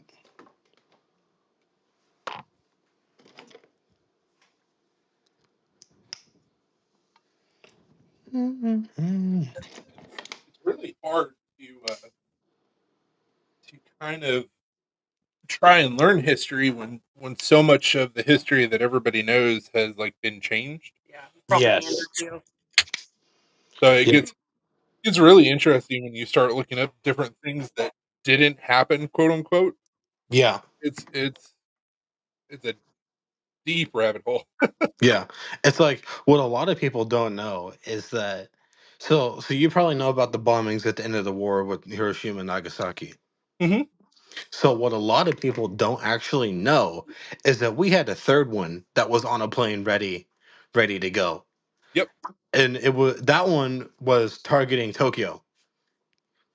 So basically the first one we really did think was going to end the war. We were like, all right, the first one is going to be so much loss of life. The Japanese are just going to go, all right, we surrender, we're done. Uh GG's, handshake, we're out. Um but they didn't do that. Instead they were like, no, we're going to keep fighting. And around a couple weeks later, Nagasaki gets vaporized. And and then the Japanese are probably like, you know, we probably shouldn't keep going at this because who knows what city's next.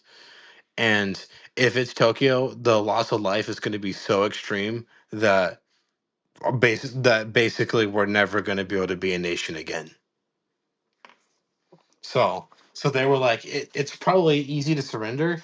And at that point, a lot of people say that the emperor had all the power, but in fact, the military had all the power. But the emperor was like, "These are my people. This is my nation. I'm making the decision to surrender." Well, what's so funny about it is even when you would go back and look at World War I, World War II, the U.S. armed forces, and they still do this today. Like they always joke around that it's Geneva Suggestions.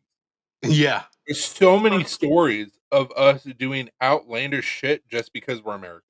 exactly.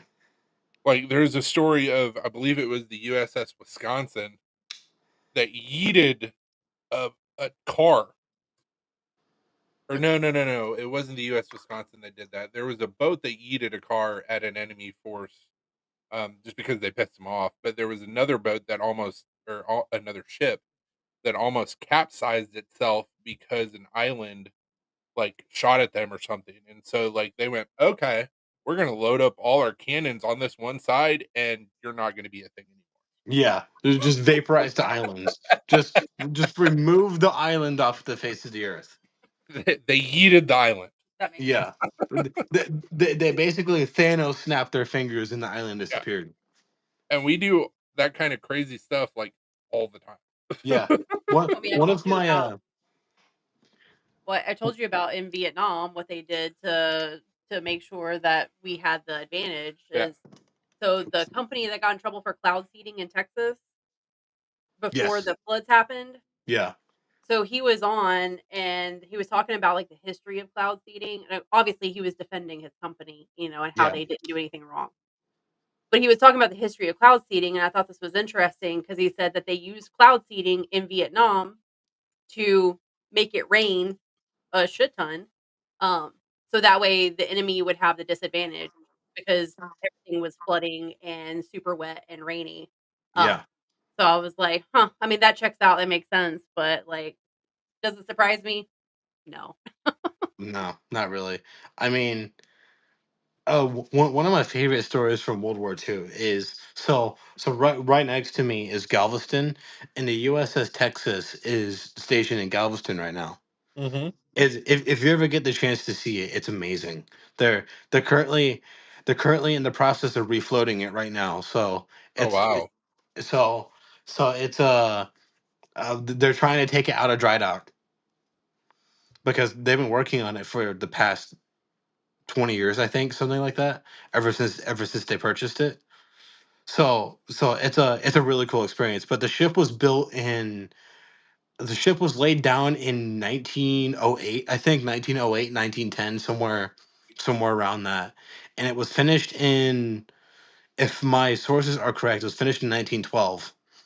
And it sailed for the first time during World War One, but it never saw any actual skirmishes during the First World War. Um, and then World War II came around, and they were like, actually, sorry, the 30s came around, and they were like, we should probably do retrofits and stuff.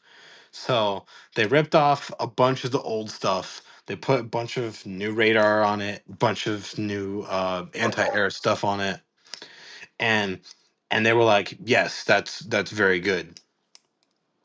And I cannot remember if the Texas was in Pearl Harbor whenever it was attacked. I cannot remember uh if it was, I can't remember where it was at whenever it was attacked. But the one of my favorite stories is during the D-Day invasion, the battleships were assigned to land bombardment, like shelling shelling bunkers, machine gun nests, basically all that kind of stuff. And the so I'm going to use my knife as an example for this. So the Texas is coming along, and it's trying to angle its guns high enough to be able to hit the land. Now remember, these are 1 ton shells traveling 30 miles probably, and because they're Traveling older. Mach freedom. Yeah, moving really, really fast. So because they're older guns, they don't have the elevation to reach the land. So so what these crazy sons of bitches do? They flood half the ship, and they gangster lean the ship to be able to get the guns at a high enough angle. And while the Texas is gangster leaning, you can actually see it in some footage. They just start shelling the beach with the Texas. Yeah, so that was the ship that I was talking about. Like they almost sank the ship Yeah, just to delete an island. yeah, basically. America. Hmm.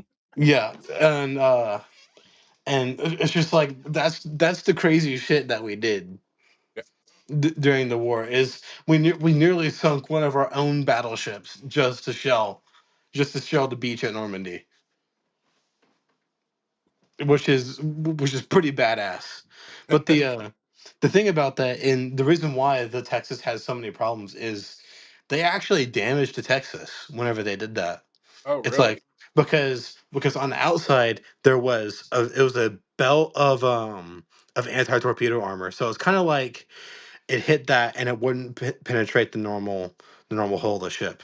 But with the way they did it, they flooded the torpedo protection and they damaged something, which means that the Texas has had a leak for ever since the war.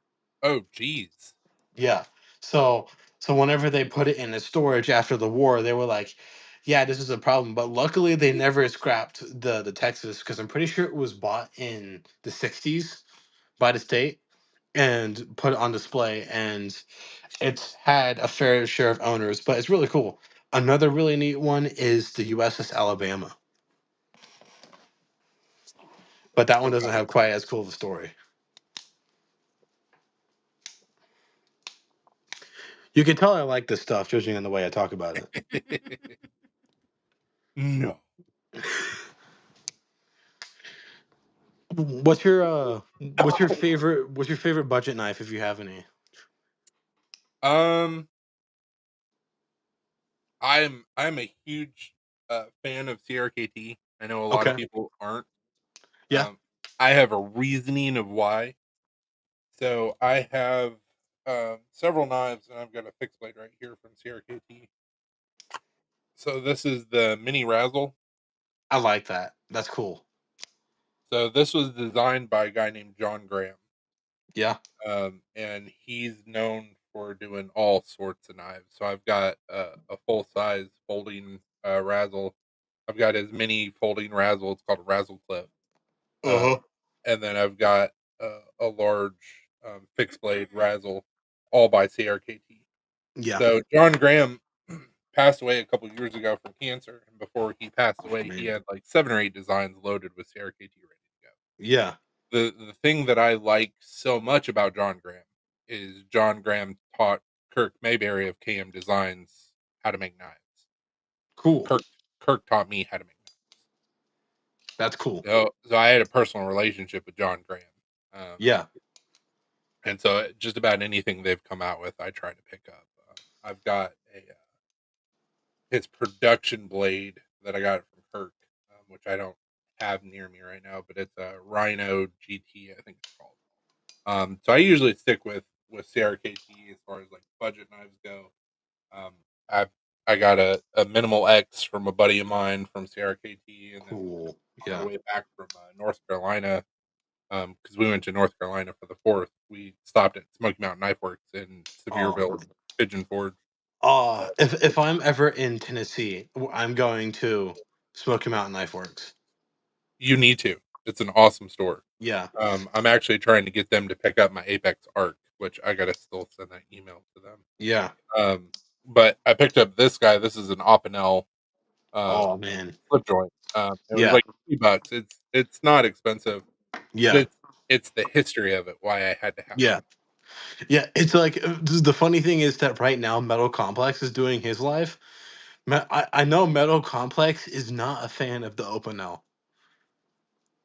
which is pretty funny that you show that. Well, I had the chance when I was in high school to play around with a vintage Opinel. Yeah. Um, and I don't necessarily know that they were doing the same using the same wood that they use now, but it Yeah. was a black carbon blade, and, like, Oh, I tried everything I could to try and trade or buy it off this kid, and he was like, "No, it belonged to my grandpa," or some shit like that, so it's like, "Well, okay, I get it," but ever since then, I've always wanted my own Opinel, and like I said on the live, I don't remember if it was last Friday or the Friday before. It was probably last Friday. yeah. This company's been in business for over 100 years. Yeah. There's a reason why. And it's the simplicity that I like so much, and then also the history about it. Yeah. I think that they've been in business for longer than Case Knives has been in business. I believe so. Yeah, and Case Knives has been in business for a very damn long time. Mhm. So, I mean, my grandpa has a really cool old case. It's like one of the two blade ones, but the Nice. blades are parallel. It's really cool. Really, really cool. I like old stuff like that. My friends think I'm weird that I like old stuff, but I just do. There's nothing wrong with that. Nope. Yeah.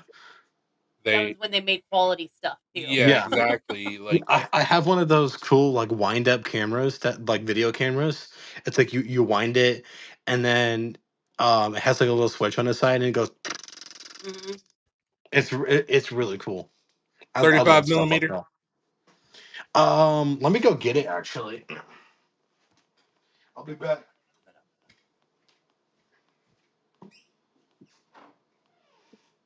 Hell yeah, Brian. That's awesome. I saw your comment. I just wasn't trying to interrupt Cowan. Cohen. Cohen. Cowan. Me. Eagle Scout. Mr.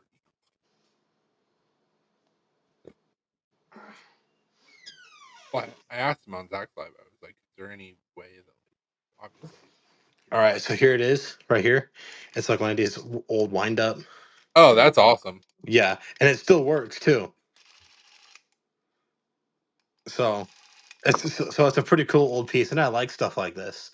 Oh This yeah. is an old Bell and Howell camera. This one was probably made in the 70s sometime, and it cost me like $30. So steal right there.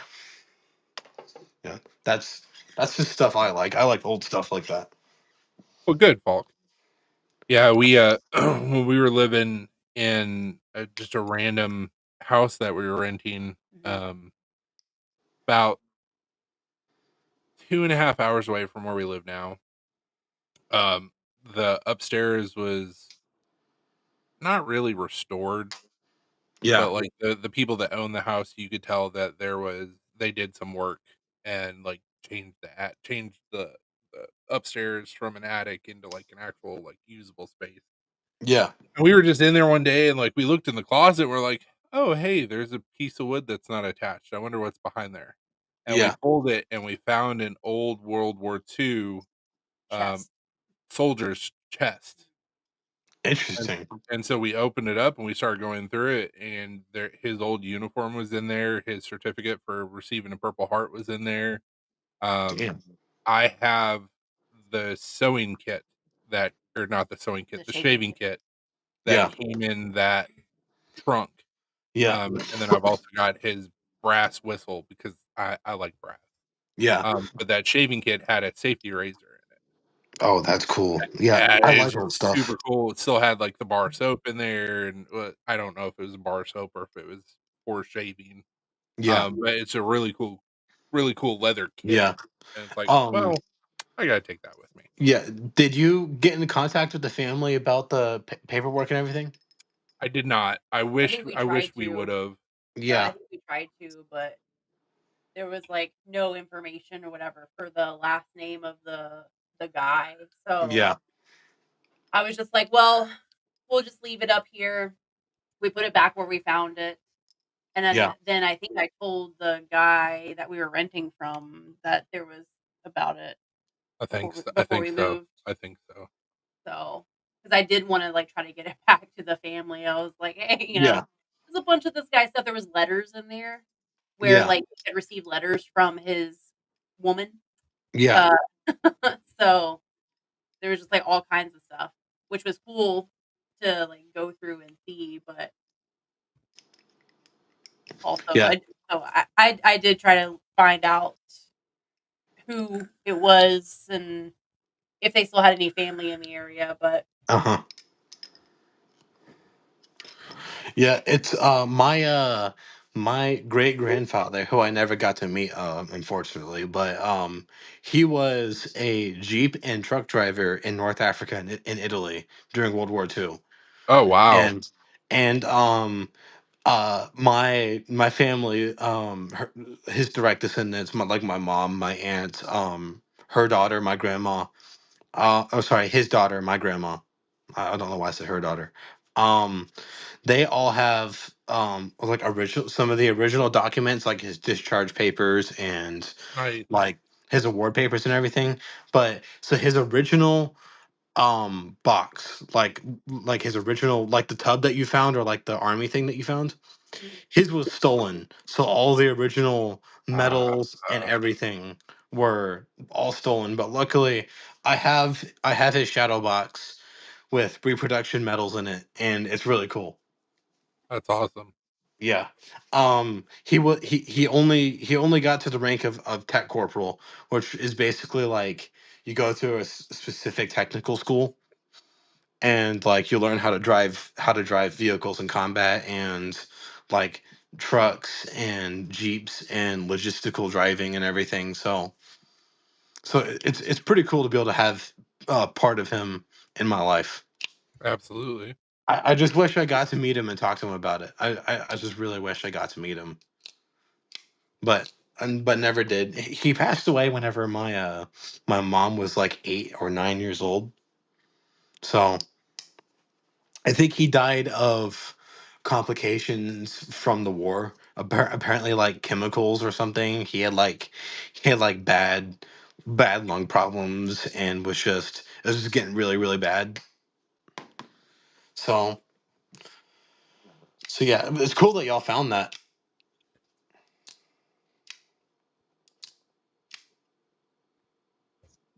Yeah, I thought it was.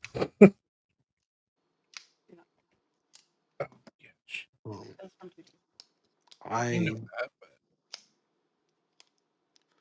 I want to buy some like one of those mess kits that they used to have, like like the ones that fold out, like that has like the little handle that folds out and then it comes apart and it has like the two.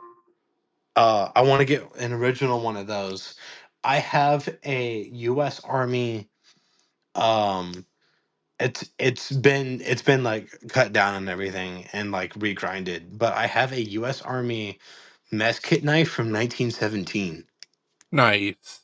and it's really really cool. I also have if it's still down here, where is it? Um, there it is. I also have this, which is I'm not sure if this is a Vietnam or World War II era bayonet, but this Ooh.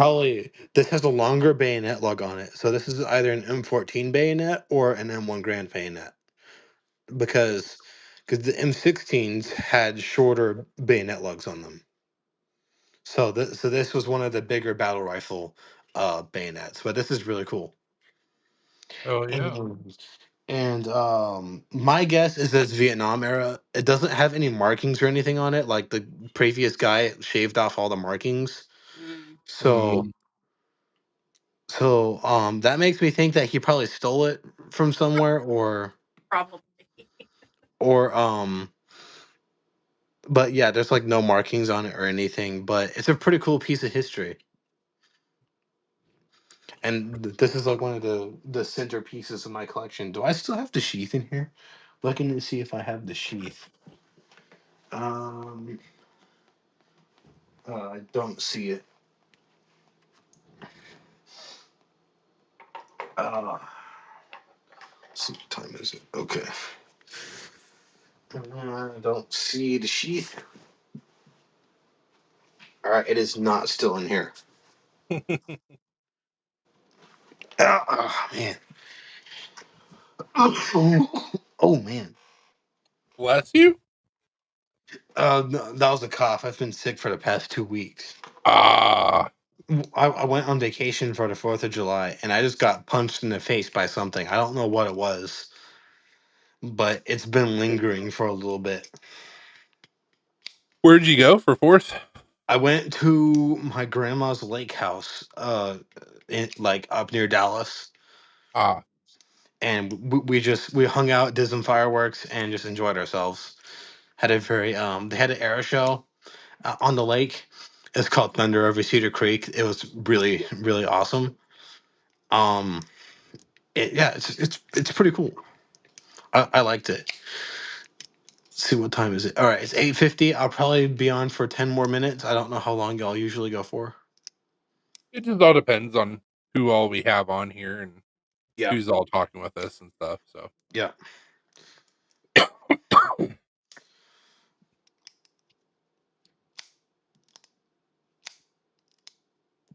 I love this little knife. what is that? This is the so have you ever heard of the company called Gin Knives? No. So these are a company off of Amazon and they're little kit knives. So you actually get them and I actually have a video about this on YouTube. Um So basically, they're kind of like model kits, but they're knives. Like you put them together, like they come with That's cool. they come completely disassembled, and it's really neat. I dyed the scales purple on this one. Hmm. They were originally jade. I dyed them purple, and this thing's just a sweet little user. It has a really nice little versatile blade shape. It came really sharp from the factory, and I just like this little thing. Heck This yeah. thing's just a little champion, and they sent it to me as well, which is pretty cool. I also got this from Urban Woodsman. Not sure if you know who he is. That's a Demco.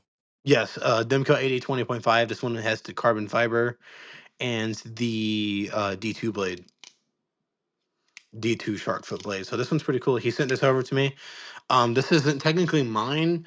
This is basically I send this back whenever I don't carry it anymore. I'm just checking this out for like a couple months to a year maybe, and then I'm sending it back to him. So Yeah, yeah. Demco makes good knives. Do you have any Demcos? I do not yet. Yeah.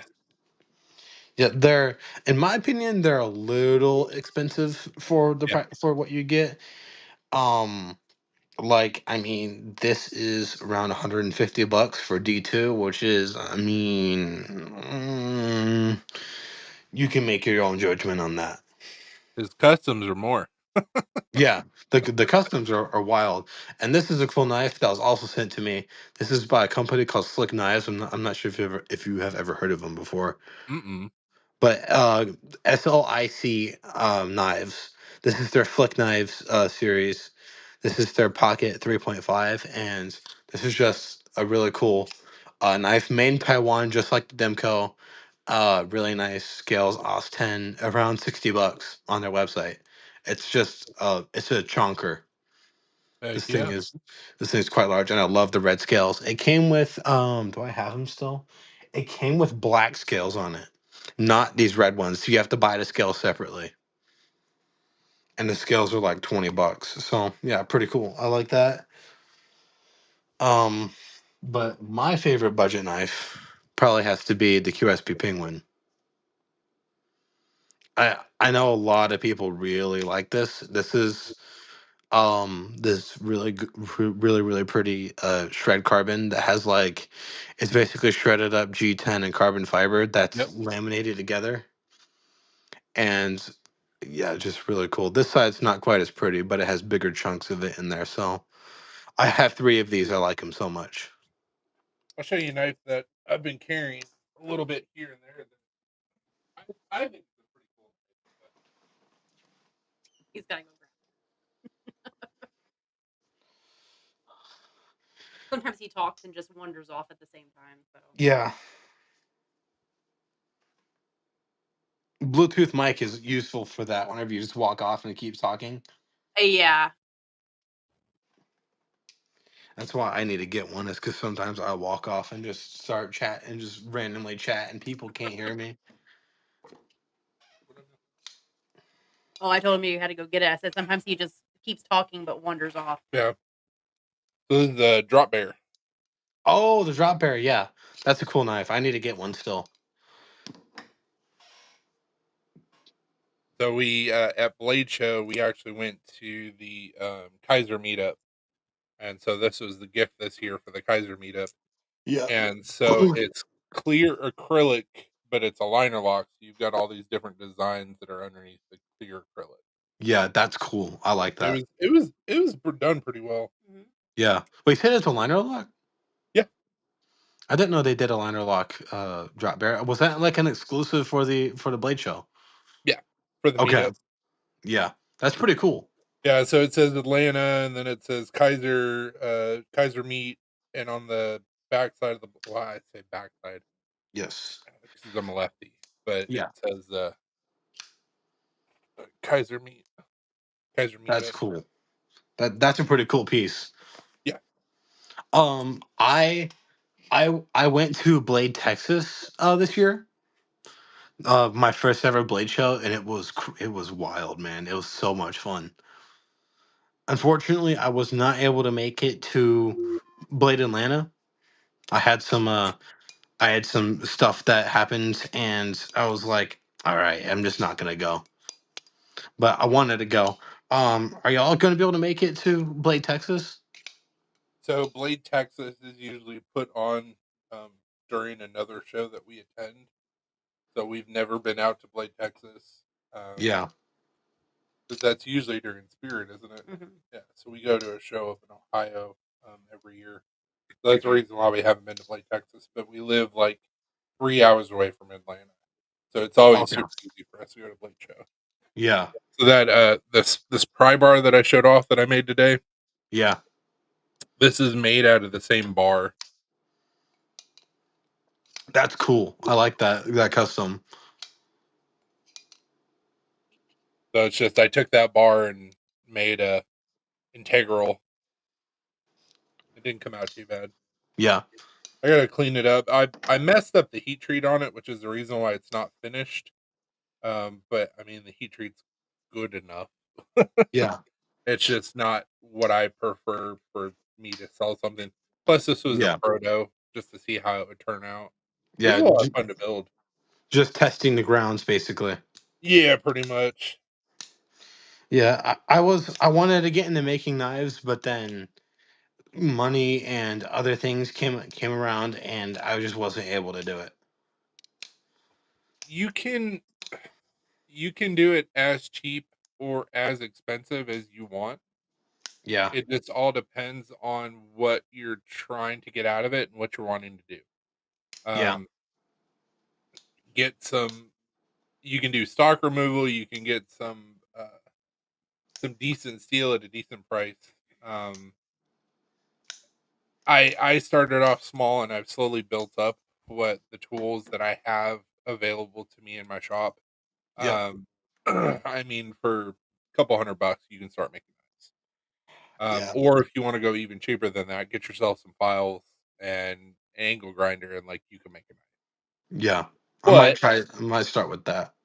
you can get very expensive with making knives, and typically when makers, myself included, when we shell out money for this equipment or that equipment, we're trying to make our lives a little bit easier and make this a little bit faster. That way, it's More profitable. monetarily makes sense. Yeah. Uh, but I will say this, because I made the same mistake. If you're getting into knife making to make money, don't do it. Yeah. The old saying, which I've changed the saying a little bit, um, if you want to make $150,000 as a knife maker, you better start out with 100. Yeah. Or excuse me, if you want to make 100,000, you better start out with 150. Yeah. Because it's typically, from what I've seen, and I had a conversation at the guild meeting with a guy, um, we're all broken on the inside. Yeah. We don't do this because like we have this illusion of grandeur that we're gonna make fuck you money or anything like that. Like Yeah. we really like blades, and I'm an artist to begin with, and I found my medium finally. Um, Yeah. and even if I never sell another knife again, I'm still gonna make knives because I have Yeah. to. You can't not make knives. No, and that's the type of obsession that a lot of knife makers have, Yeah. and to a certain point, you kind of have to, because Hmm. there's a lot to learn. There's a lot of little nuances. There's a lot of little details that I missed when I first started, Yeah. but it's fun. Oh, I And bet. Yeah. it's absolutely insane, like, especially in this heat, to go out in the shop and work on a knife or forge. It's insane, Yeah. but we're all crazy, so it's fine. Yep. So I gotta head out. It's getting quite late. Well, we appreciate you jumping on the live with us, man. It was a Yep. pleasure talking with you. It was a pleasure talking with you as well. I'm going to think about that trade a little bit more, Okay. and if I decide to go through with it, we'll make a trade, we'll make a deal, Yeah, and go from there. absolutely. Sounds good, man. All right. All right. Peace out, y'all. It's great talking. Have a good night. You too. Good night. don't even think I'm following you on. Better fix that. Oh no, I am subscribed. Okay. I don't know when I did that, but it was done.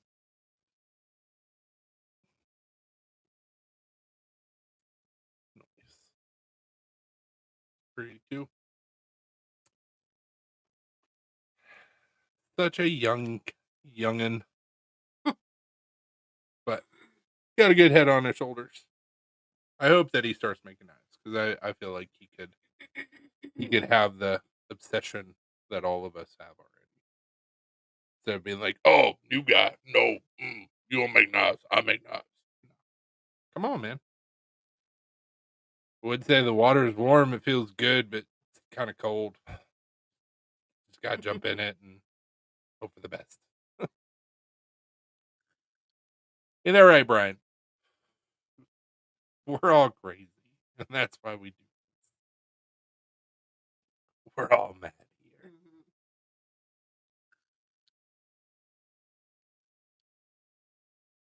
And I guess we also like to make weapons of war. You make knives, I make assholes.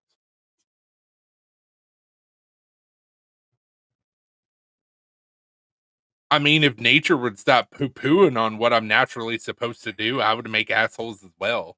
Yeah. Same. The one thing that we're supposed to biologically be able to do, nature's like, mm-mm. I know. Now, I personally take that as an offense because, like, I feel, especially now that I'm more mature, like, I feel like I could be a good dad, or at least a lot of fun with the little asshole. Whatever, man.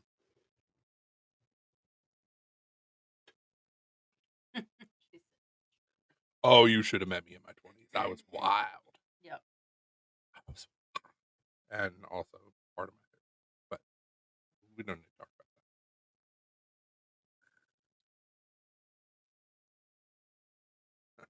about that. I can prove I was wild.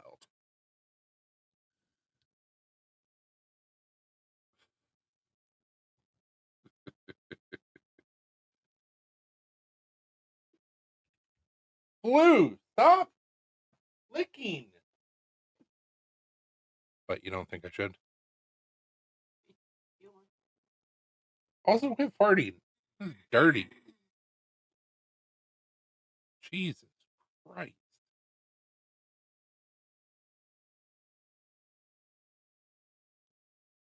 Hold on, it's going to take me a minute. Yep.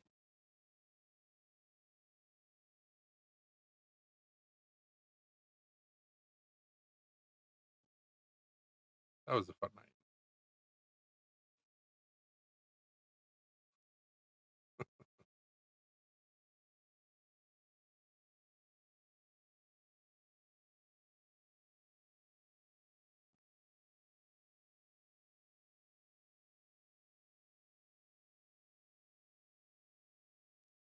Shirtless a lot. Jesus Christ. Stop. I don't know why that one was unmuted. Nothing else was unmuted. Just the one. Blah, blah, blah, blah, blah.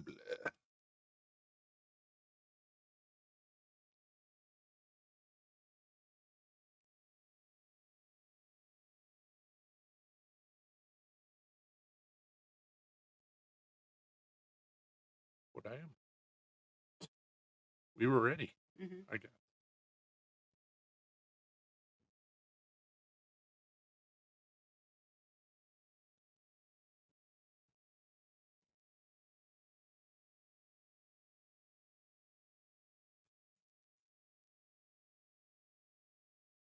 Forgot.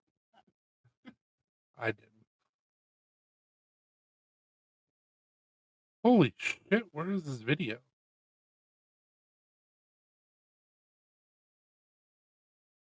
Why did that post like 15 times?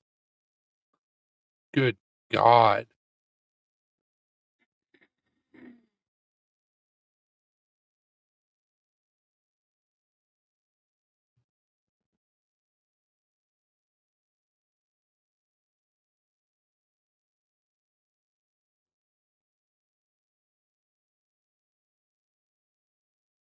Okay, I can't find it. So, there is a video that still exists on a Facebook group of me. Well, I can show you a picture of the kitty. Um,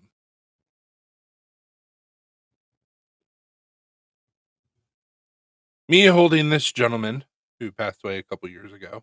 Um, he was younger, obviously. Um, and chugging a beer, and the only thing covering my naughty bits was the kitty. And every couple of years, somebody comments on the video, and it pops back up, and I'm like, "Oh god damn it!" But the video exists.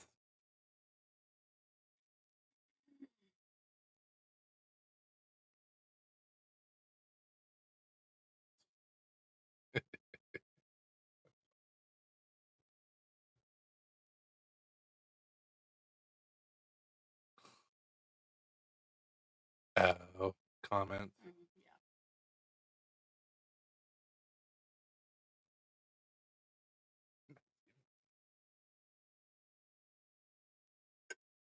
In fact, at the end of the video, I almost drop it, Yeah. He started like sliding out of your hand. and then we stop the video. Yeah.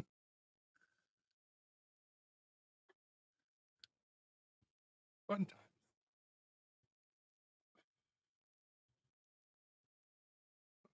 Hooray!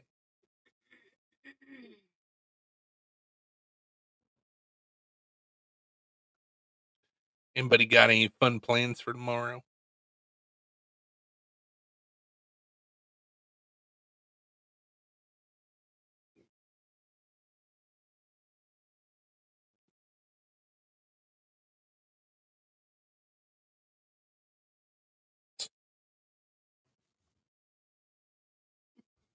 Getting over being sick.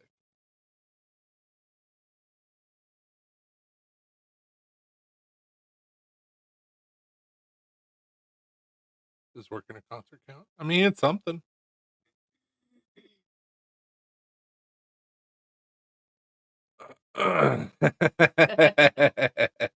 Nice.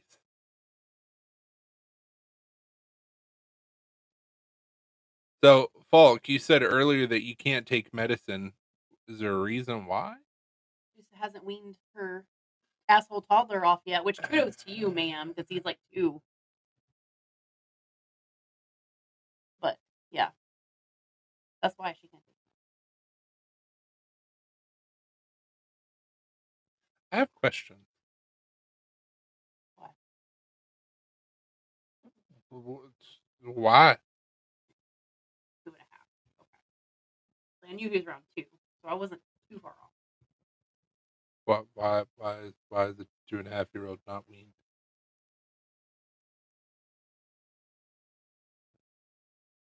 You could breastfeed for as long as you want to, or can stand it. A lot of women are like, "What the?" I mean, you have to take into consideration that like we don't have kids ourselves, so like I don't know timelines. So I'm not judging you or anything. I'm asking questions. He said actually had a chance to work Coldplay, but committed to a different show before I was asked. That'd be epic now, though. Don't do it. You'll get caught. Such a dumb situation.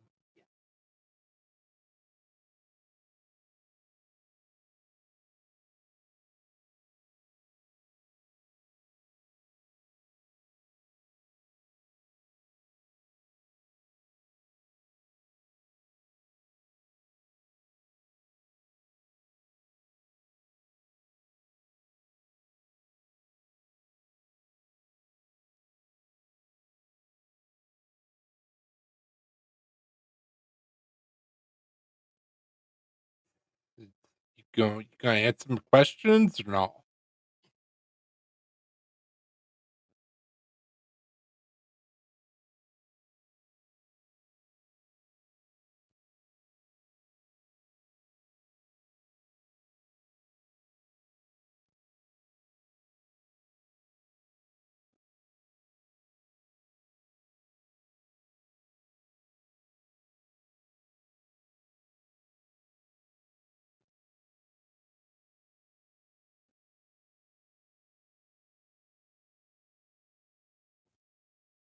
Question I asked the Falk. What's going on with her weaning, not weaning situation? What is the timeline supposed to look like? It's however long you want it to be. That's the timeline. The timeline is there is no timeline. But I mean, Or like, however long you can stand it. but I mean, like with everything else, like there is a typical, I don't know, like Brian said I can't answer that. rules or not rules, but like a general consensus. Like, so I didn't know. Not with breastfeeding. That's why some women still breastfeed like they're 6 and 7-year-olds. After that point, it's kind of weird, but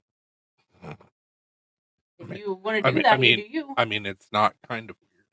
If you want to do that, you do you. Like I'm not in that position, so like whatever.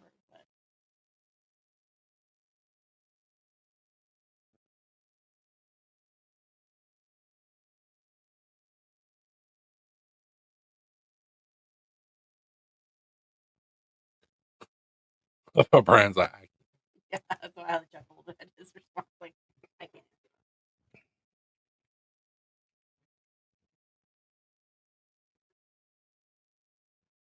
You can milk anything that has nipples. In response to Brian.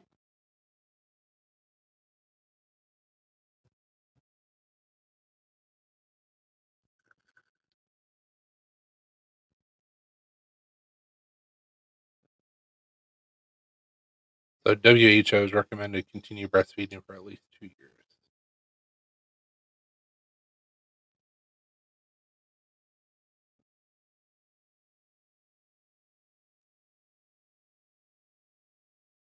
So in many cultures, breastfeeding is typically discontinued between the ages of 2 and 4. However, some mothers may choose to breastfeed for longer, up to 5 or even 7 years. There is no right or wrong age to wean. The decision should be based on the individual needs and preference of the mother and child. I said there is no. I just wanted to know specifics. Damn it. I Googled it. Some women can't breastfeed, so that's never an option. Others who can choose to only do it for a few months because they can't stand it anymore because it hurts and everything. Other women are like, okay, as long as my body's producing, I will continue, and they just do it. So it's like completely up to you. Also, too, it depends on how much your body's producing because you want to make sure that you're producing enough to actually like feed your child to where they're not hungry, and that's what the issue that long women have. Yeah, also 2.5 years old, give them a cup and a beer. Like, you're gonna be working in a couple of years. Like, joking. Don't get irate, Paul.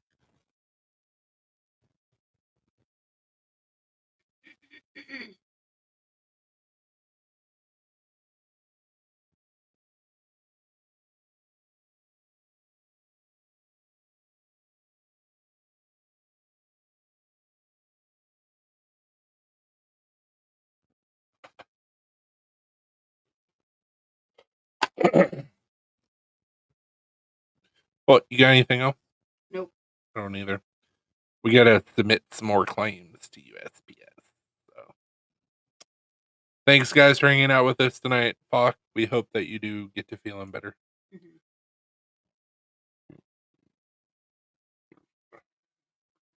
Bourbon. Hope everybody has a wonderful Saturday. We'll see you back on Sunday. Stay sharp.